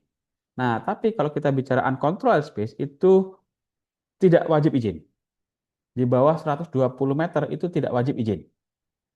Problemnya adalah di bawah 120 meter itu harus ada di kawasan pedesaan. Kalau di perkotaan semuanya izin. Gitu ya, bisa kebayang ya. Uncontrolled airspace, no permission required. Nah, itu di kawasan pedesaan yang jarang rumah. Mungkin kalau sawah oke lah. Kalau drone spray oke lah. Itu tanpa izin. Nah, jadi drone spray, drone yang buat nyemprot, itu tanpa izin. Bisa. Ya kan? Untuk ruang udaranya. Tapi karena bobotnya lebih dari 25, itu yang mewajibkan izin. Nah, gitu loh. Jadi kalau dari tingginya dia tanpa izin. Tapi karena bobotnya lebih dari 25 kilo, itu yang membuat dia harus izin. Begitu ya, Bapak Ibu. Tapi kalau drone survei, seperti multispektral tadi yang saya sampaikan di awal, itu terbangnya biasanya di 100 meter itu nggak perlu izin, nggak masalah. Itu ya. Jadi yang wajib izin adalah yang drone spray, yang nyemprot, karena lebih dari 25 kilo. Begitu. Nah, ini yang selanjutnya adalah airspace limitation. Jadi sebenarnya ada batasan, area-area yang nggak boleh diterbangkan secara sembarangan, itu ada dua ya. Pertama adalah KKOP, Kawasan Keselamatan Operasi Penerbangan. Yang kedua adalah 1,8 km dari helipad. Itu nggak boleh.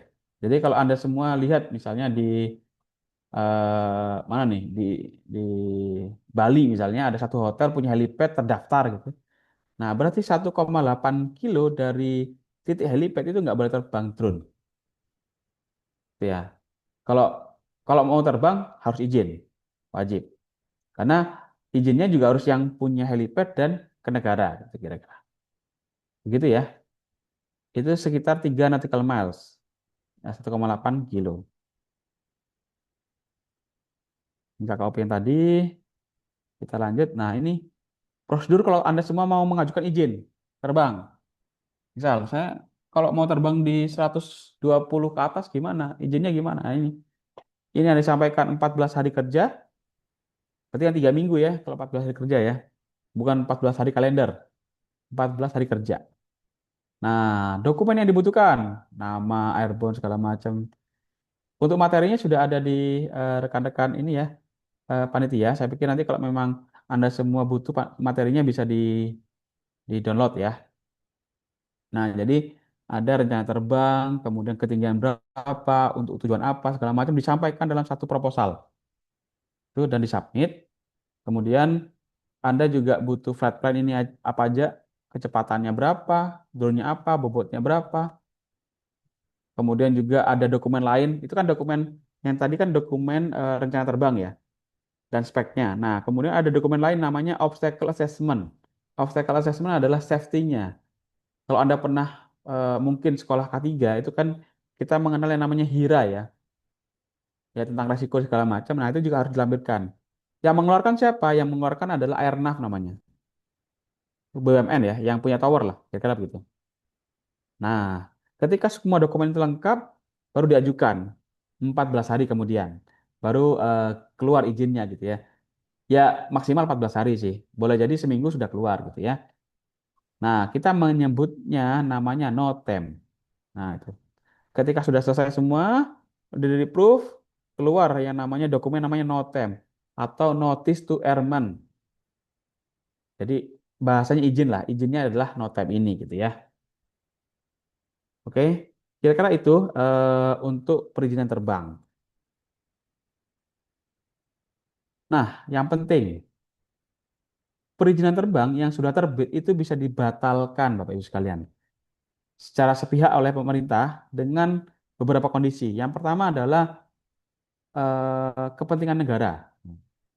Yang kedua adalah darurat sipil. Yang ketiga adalah kondisi perang. Yang keempat adalah ya kondisi perang juga, state of emergency of war. Dan yang kelima adalah disaster conditions. Jadi meskipun kita sudah punya apa namanya, sudah punya izin terbang, sudah punya NOTAM, ya kan? Tapi ketika negara itu membutuhkan, semuanya bisa di-drop. Biasanya diminta untuk mengganti jadwal, biasanya begitu.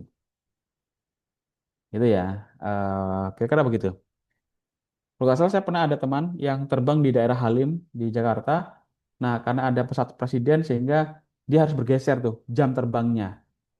Gitu kira-kira. Hal-hal kayak gitu yang perlu kita antisipasi juga. Makanya setiap penerbangan kita juga harus betul-betul sesuai jadwal ya. Misal, kita pengajuan izin jam 9 sampai jam 12 misalnya. Jangan sampai kita baru terbang itu jam 1. Itu melanggar. Itu ya Bapak Ibu ya. Jadi kalau misalnya kita jam 11 ya jam 9 ya jam 9 kita terbang. Dan ketinggiannya pun sudah di-set. Misal kita izinnya di 100 meter ya udah kita terbang 100 meter. Jangan sampai kita betul jam 9 kita terbang tapi tingginya 200 meter. Jangan. Itu melanggar juga gitu. Nggak boleh. Sanksi. Nah, sekarang kalau kita sering melanggar apa yang terjadi? Kan gitu ya.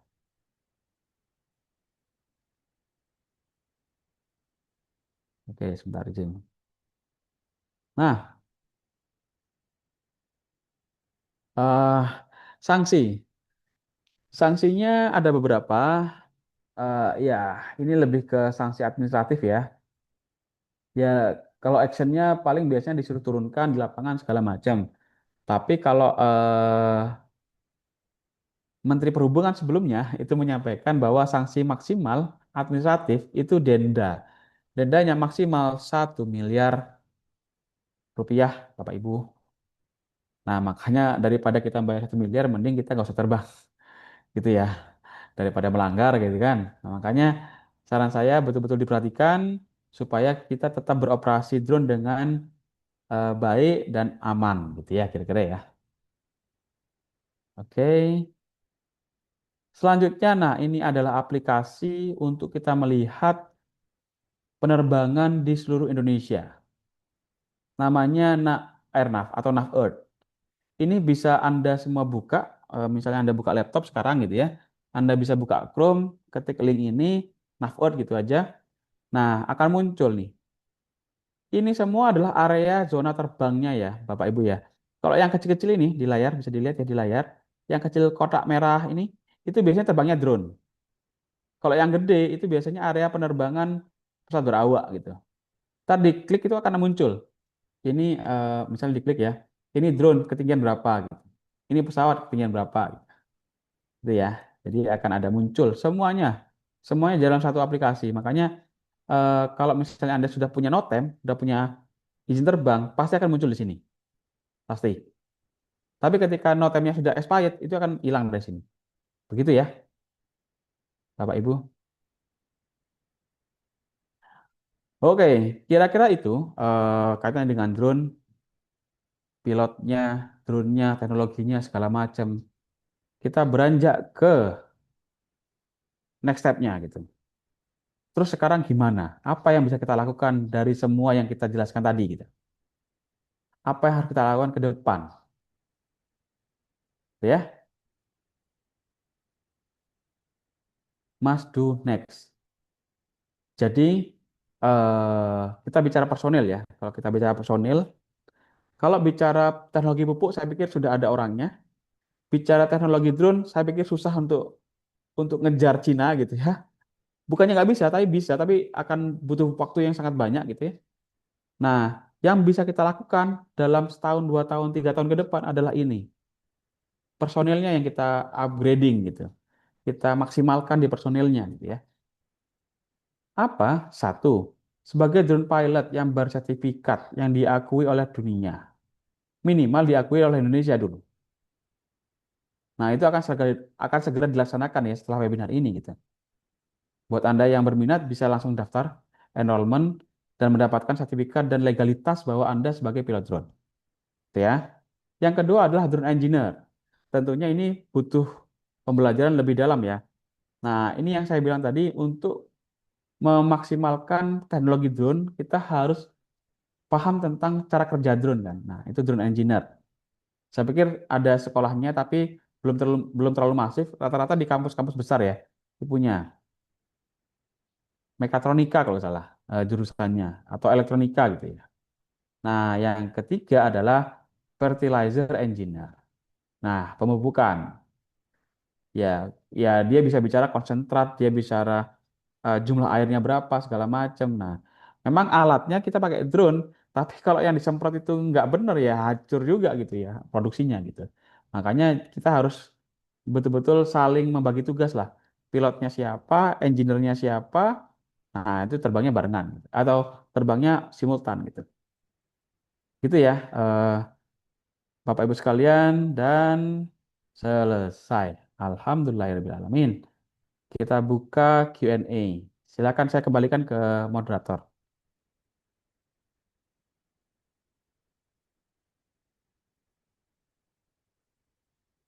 Masih di mute, Pak. Ya. Oke. Terima kasih sekali kepada Bapak Ramadan untuk materinya yang informatif, padat sekali, dan juga inspiratif. Dan saya yakin itu belum lengkap 100% untuk kita yang untuk mengetahui sebagai orang awam ya, Pak Ramadan, terkait drone. Yang saya pribadi sendiri juga taunya, oh drone itu macam-macam ya. Saya taunya ya udah untuk bikin dokumentasi yang terbang kecil-kecil di setiap acara besar atau buku tahunan waktu sekolah gitu.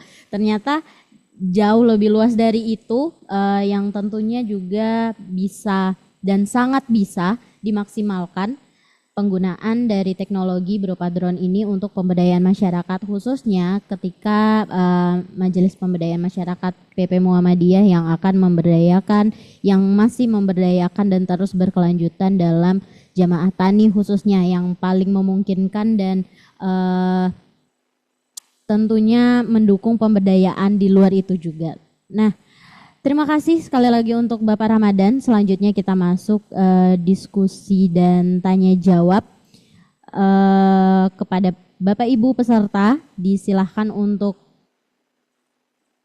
udah ada beberapa pertanyaan ya di kolom chat begitu. Kita ada beberapa waktu, mungkin 3-4 pertanyaan. Selanjutnya untuk pertanyaan yang lebih teknis lagi bisa ditanyakan atau dapat jawaban di grup ya, di grup peserta yang sudah di-share oleh Mas Anupal, linknya. Silakan Bapak Ibu untuk dicek kolom chatnya. Di situ sudah ada link join WA, link WA untuk grup peserta untuk follow up dari webinar ini. Oke, pertanyaan pertama mungkin ada, bukan mungkin sih, sudah ada beberapa pertanyaan. Pertanyaan pertama dari Bapak Burhan di Jogja. Izin bertanya Mas, apakah ada asuransi bila terjadi kecelakaan pada drone atau pilotnya? Terima kasih. Mungkin itu Ya, pertanyaan pertama, Mas baik. Ramadan, silakan. Langsung saya jawab ya, Oke. Mbak Luna ya. Jadi memang untuk drone itu, untuk kita menerbangkan drone sebenarnya ada 3 syarat, Bapak Ibu sekalian. Kalau kita mau pengajuan izin ya, izin terbang itu ada 3 syarat. Yang pertama, pilotnya bersertifikat dari Kemenhub. Yang kedua, drone-nya bersertifikat juga dari Kemenhub. Yang ketiga, harus ada asuransi. Wajib harus ada asuransi. Asuransi yang dipersyaratkan adalah asuransi pihak ketiga. Maksudnya apa? Asuransi pihak ketiga itu begini. Ketika Anda menerbangkan drone, ternyata drone-nya nauzubillah jatuh, menimpa orang, orangnya itu yang ditanggung. Itu pihak ketiga. Ya, bagusnya all risk ya. Kalau all risk adalah semuanya ditanggung, termasuk drone kita kan. Nah, cuman syarat utamanya adalah pihak ketiga. Jadi, secara prinsip, drone saran saya, kalau memang dia digunakan untuk kerja, saran saya wajib diasuransikan ya, Bapak Ibu sekalian. Dan saya pikir asuransi juga udah mulai banyak saat ini gitu ya. Bahkan ada yang, kalau nggak salah saya dengar ada asuransi syariah juga gitu ya. Nah, itu juga bisa digunakan. Karena ini memang syarat untuk izin terbang. Kalau drone kita belum diasuransikan, sayangnya izin tidak akan keluar gitu. Dari negara ya, izin terbang kita nggak akan keluar gitu. Makanya kita harus pastikan bahwa pengoperasian kita semuanya sesuai dengan aturan dan kita bisa optimalkan produktivitas kita. Itu sih kira-kira. Oke, terima kasih. Berarti memang ada 3 syarat itu tadi dan salah satunya adalah terdaftar di asuransi karena mengingat drone itu berkaitan dengan pekerjaan khususnya ya. Begitu ya Bapak Burhan yang dari Jogja, terjawab sudah pertanyaannya. Selanjutnya mungkin dari Bapak Ibu ada yang mau raise hand dulu? Bertanya langsung silahkan sebelum saya lanjutkan ke pertanyaan lainnya. Ya, saya Silakan udah Bapak raise hand Ilham. dulu. Ya, Oke. yang saya ingin tanyakan tuh tadi kan disampaikan ketinggian terbang, Pak. Ketinggian terbang itu dalam MDPL atau dari permukaan laut? Dari permukaan tanah, gitu. Itu aja, Pak. Makasih. Assalamualaikum. Oke. Waalaikumsalam warahmatullahi wabarakatuh. Ya, Pak Ilham. Jadi kebetulan, jadi kan kalau kita bicara ketinggian itu kan ada banyak versi ya Pak ya. Ada yang MSL atau min sea level atau MDPL tadi Bapak sebutkan gitu ya. Dan lain-lain gitu. Nah, kebetulan untuk peraturan kita, peraturan drone itu ketinggian terbang itu dari AGL, Pak. AGL itu adalah above ground level. Jadi ketinggian tanah. Jadi dihitung nolnya itu dari ground atau tempat drone itu take off gitu. Oh gitu ya. Jadi kalau tempat Ya. yang MDPL 600, berarti dari 600 MDPL itu tambah Betul. ketinggian terbang. Oh gitu. Betul, begitu. Oh, Intinya jadi dari nggak groundnya masalah aja, itu. nggak masalah. Oke. Terutama untuk di gunung Pak ya. Kalau di gunung kan ya tinggi sudah gitu kan. Nah, jadi Iya. mending di atas aja gitu. Gitu kira-kira Pak. Oke, makasih. Siap, Iya. siap. Yes. Ada lagi mungkin? Terima kasih Bapak Ilham. Ada lagi dari Bapak Di. Kelar. Silakan Bapak perkenalkan dulu. Ya. Mas Adi. Ya, nama Silakan. saya Adi dari Bantul. Ya. Siap. Terkait efisiensi, tadi jenengan menyampaikan soal efisiensi drone, dan saya kira memang kalau kita lihat teknologi sekarang memberikan banyak efisiensi dan efektivitas. Nah, soal drone ini, yang ingin saya tanyakan adalah seberapa efektivitas dan efisiensi dalam bidang pertanian. Jadi apakah pernah misalnya perbandingan antara bertani secara tradisional dengan adanya drone itu dengan lahan yang sama, apakah seefisien apa dan seefektivitas apa hasilnya, apakah jauh lebih besar, seberapa tingkatnya, berapa persen, efisiensinya juga berapa persen. Karena kalau kita bicara efisiensi, bahkan misalnya dalam di negara yang juga berbeda, itu juga efisiensinya berbeda. di negara Siap. Cina misalnya mungkin dengan drone-nya yang mungkin lebih murah dan juga di Indonesia yang mungkin kita beli di Cina, ya kan? Nah, itu mungkin beberapa efisien karena Siap. ada juga biaya penyusutan, baterai, dan juga mungkin kalau dari persepsi bisnis itu berapa kita harus meng-hire pilotnya dan lain sebagainya. Nah, itu apakah ada tingkat efisiensi dan juga efektivitas yang pernah diuji coba di Indonesia begitu? Siap. Matur nuwun. Nggih. Nggih, terima kasih Pak Adi ya. Pak Adi atau Pak Di? Ya, Ya. boleh dua-duanya. Siap. Baik, terima kasih. Jadi memang kalau kita bicara efisiensi dan efektivitas itu sampai hari ini saya pasti mengatakan bahwa itu faktornya banyak nih, Mas Di atau Pak Di ini ya. Faktornya banyak. Jadi efektivitas itu kan kalau kita bicara ujungnya adalah panen, berarti kan hasil panennya ya. Hasil panennya ya. Jadi bagaimana kita betul-betul mendapatkan hasil panen yang optimal gitu ya, dengan cara yang mungkin sedikit berbeda gitu kan. Nah, memang kalau kita bicara efisiensi itu kita harus membedahnya lebih banyak ini, Pak Di. Jadi dari tanahnya kita juga harus bicara, dari penyemprotannya juga kita harus bicara, dari apa namanya konsentratnya juga kita harus bicara dan segala macam gitu ya.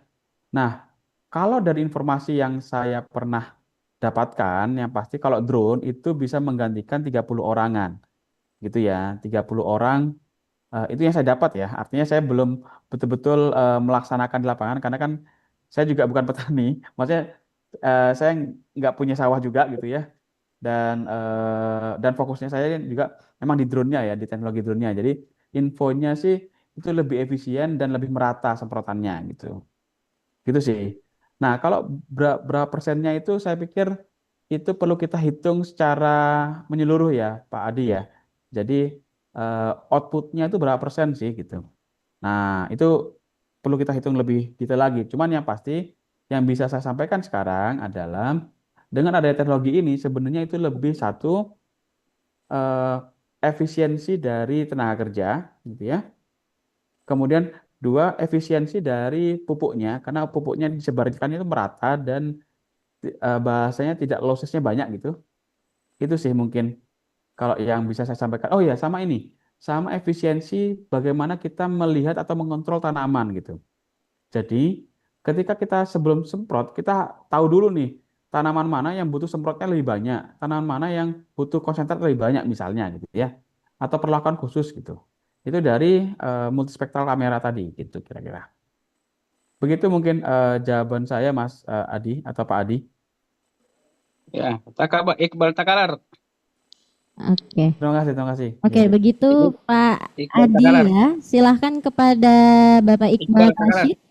Siap, siap. Oke. Silakan Pak Iqbal. Iqbal, Oke. ya, Assalamualaikum warahmatullahi Siap. wabarakatuh. Waalaikumsalam warahmatullahi wabarakatuh. Ya, kalau mendengar tadi penjelasan narasumber, ini kayaknya di tingkat lapangan petani masih hayalan jangka panjang. Padahal di kabupaten kami, Takalar, Sulawesi Selatan, bupati kami mencanangkan satu drone satu kecamatan untuk pertanian. Nah, saran saya, kalau untuk pertanian kan terbangnya itu paling tinggi 50, karena kalau terlalu tinggi pupuknya maupun inseksidanya itu menyebarnya bisa terlalu lebar. Sehingga untuk tingkat lapangan yang perlu MPM ini dilatih anggotanya, jamaahnya, adalah bagaimana menerbangkan secara sederhana. Karena ini penyemprotan lewat udara hanya efisiensi waktu yang bisa kita lihat dari perbedaan dengan alat semprot mesin yang digendong itu. Sehingga saran saya mungkin MPM pusat bisa mengirim pelatih ke daerah. Karena kalau melihat ini harus pihak ketiga macam-macam, rasanya mimpi petani ini, Pak. Padahal alatnya kan sederhana, bisa terbang, kita isi pupuk atau insektisida, terbang ya selesai. Nah, sehingga itu tadi mungkin Sulsel yang pertama bisa mengusul pelatihan karena di Sulsel sudah banyak drone. Tapi itu rata-rata masih dari pihak kampus yang demonstrasi. Padahal kita di lapangan ini dalam rangka swasembada ya seperti di hidroponik kan sudah racikannya sudah jelas aman. Tinggal ini menerbangkannya drone. Kalau melihat persyaratannya Pak, ini masih hayalan. Jadi perlu disederhanakan untuk pertanian. Mungkin bagaimana teknik menerbangkan dan efisiensi itu terjadi. Terima kasih Pak. Salam dari Takalar MPM Sulsel. Assalamualaikum warahmatullahi wabarakatuh. Waalaikumsalam warahmatullahi wabarakatuh. Siap Pak Iqbal. Mungkin nanti akan ditindaklanjuti ya Pak Iqbal ya oleh rekan-rekan dari MPM. Begitu kira-kira. Itu sepertinya tadi langsung ke rekan-rekan ini untuk pelatihan kayaknya Mbak Luna. Oke. Siap. Selanjutnya untuk satu pertanyaan terakhir mungkin. Apakah ada yang raise hand lagi? Coba sebentar, mari kita cek karena cukup banyak dari Bapak Ibu yang antusias terkait pelatihan kita atau follow up dari webinar kita ini, mengingatkan sekali lagi kepada Bapak Ibu peserta untuk ngecek kolom chat untuk join grup peserta follow up dari webinar kita ini terkait teknis, terkait kapan pelatihannya dan lain-lain, semua akan diinfokan di grup peserta tersebut. Begitu Mas Anupal, betul? Oke, untuk satu. Ya, oke, untuk satu pertanyaan terakhir mungkin ya, ada yang raise hand mungkin tolong dicek Mas Operator biar bisa berinteraksi langsung kita. Atau kita bacakan satu pertanyaan mungkin ya yang di grup chat ya. Oke, pertanyaan terakhir mungkin Mas Ramadan. Oh, Bapak Ramadan. Untuk pertanyaan terakhirnya dari Ibu Anik Yuliati. Pertanyaan susulan, apakah tidak diperlukan atau mungkin saya koreksi pertanyaannya, apakah diperlukan rekomendasi dari BMKG bagaimana ilmu membaca atau pengetahuan ya untuk petani dan calon pilot drone kita nanti, rekomendasi dari BMKG terkait izin terbang seperti resiko cuaca ekstrim, awan dan petir dan lain sebagainya, dan ilmu yang terkait cuaca begitu. Terima kasih.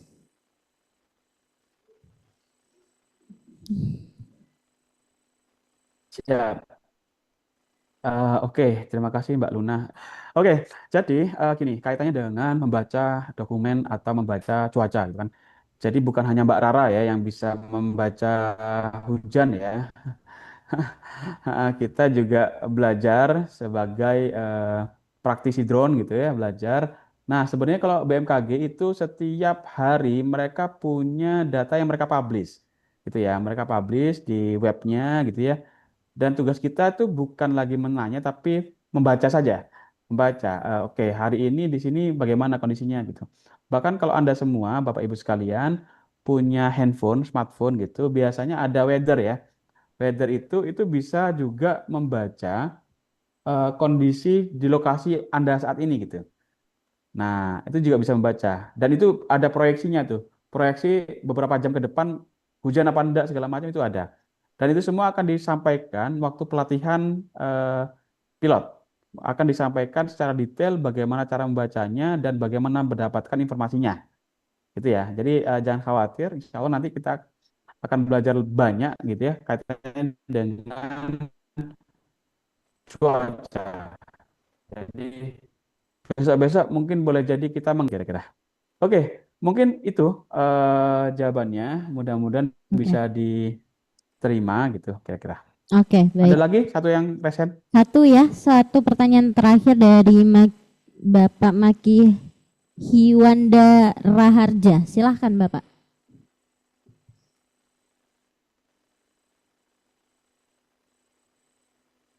Silakan Pak Maki.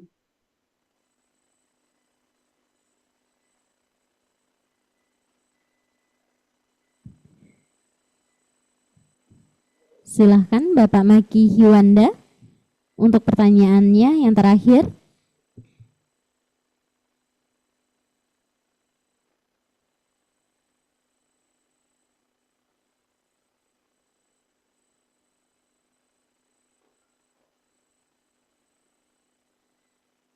Oke. Silakan Bapak Maki Hiwanda.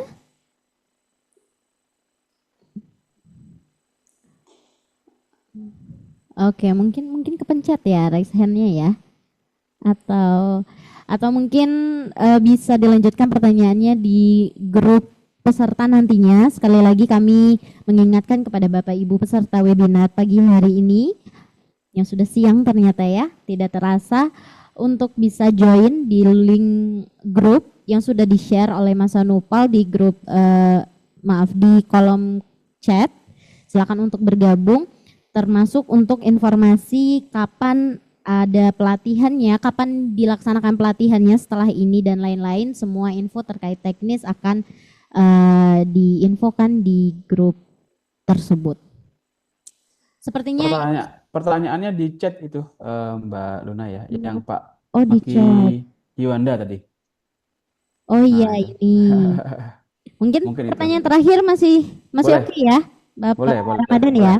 Boleh. Dari Bapak Maki Hiwanda Raharja, izin bertanya, di mana kita bisa belajar memanfaatkan drone untuk mengetahui kandungan NPK dan kendala di lapangan terkait hama? Itu pertanyaan terakhir. Silahkan Bapak Ramadan.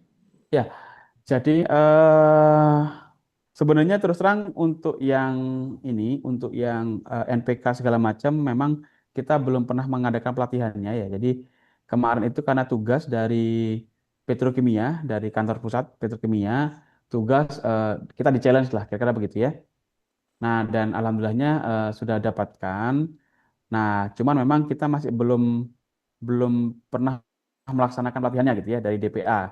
Nah, ke depan mungkin kalau misalnya ternyata ada kebutuhan, mungkin kita bisa bikin kelasnya lah.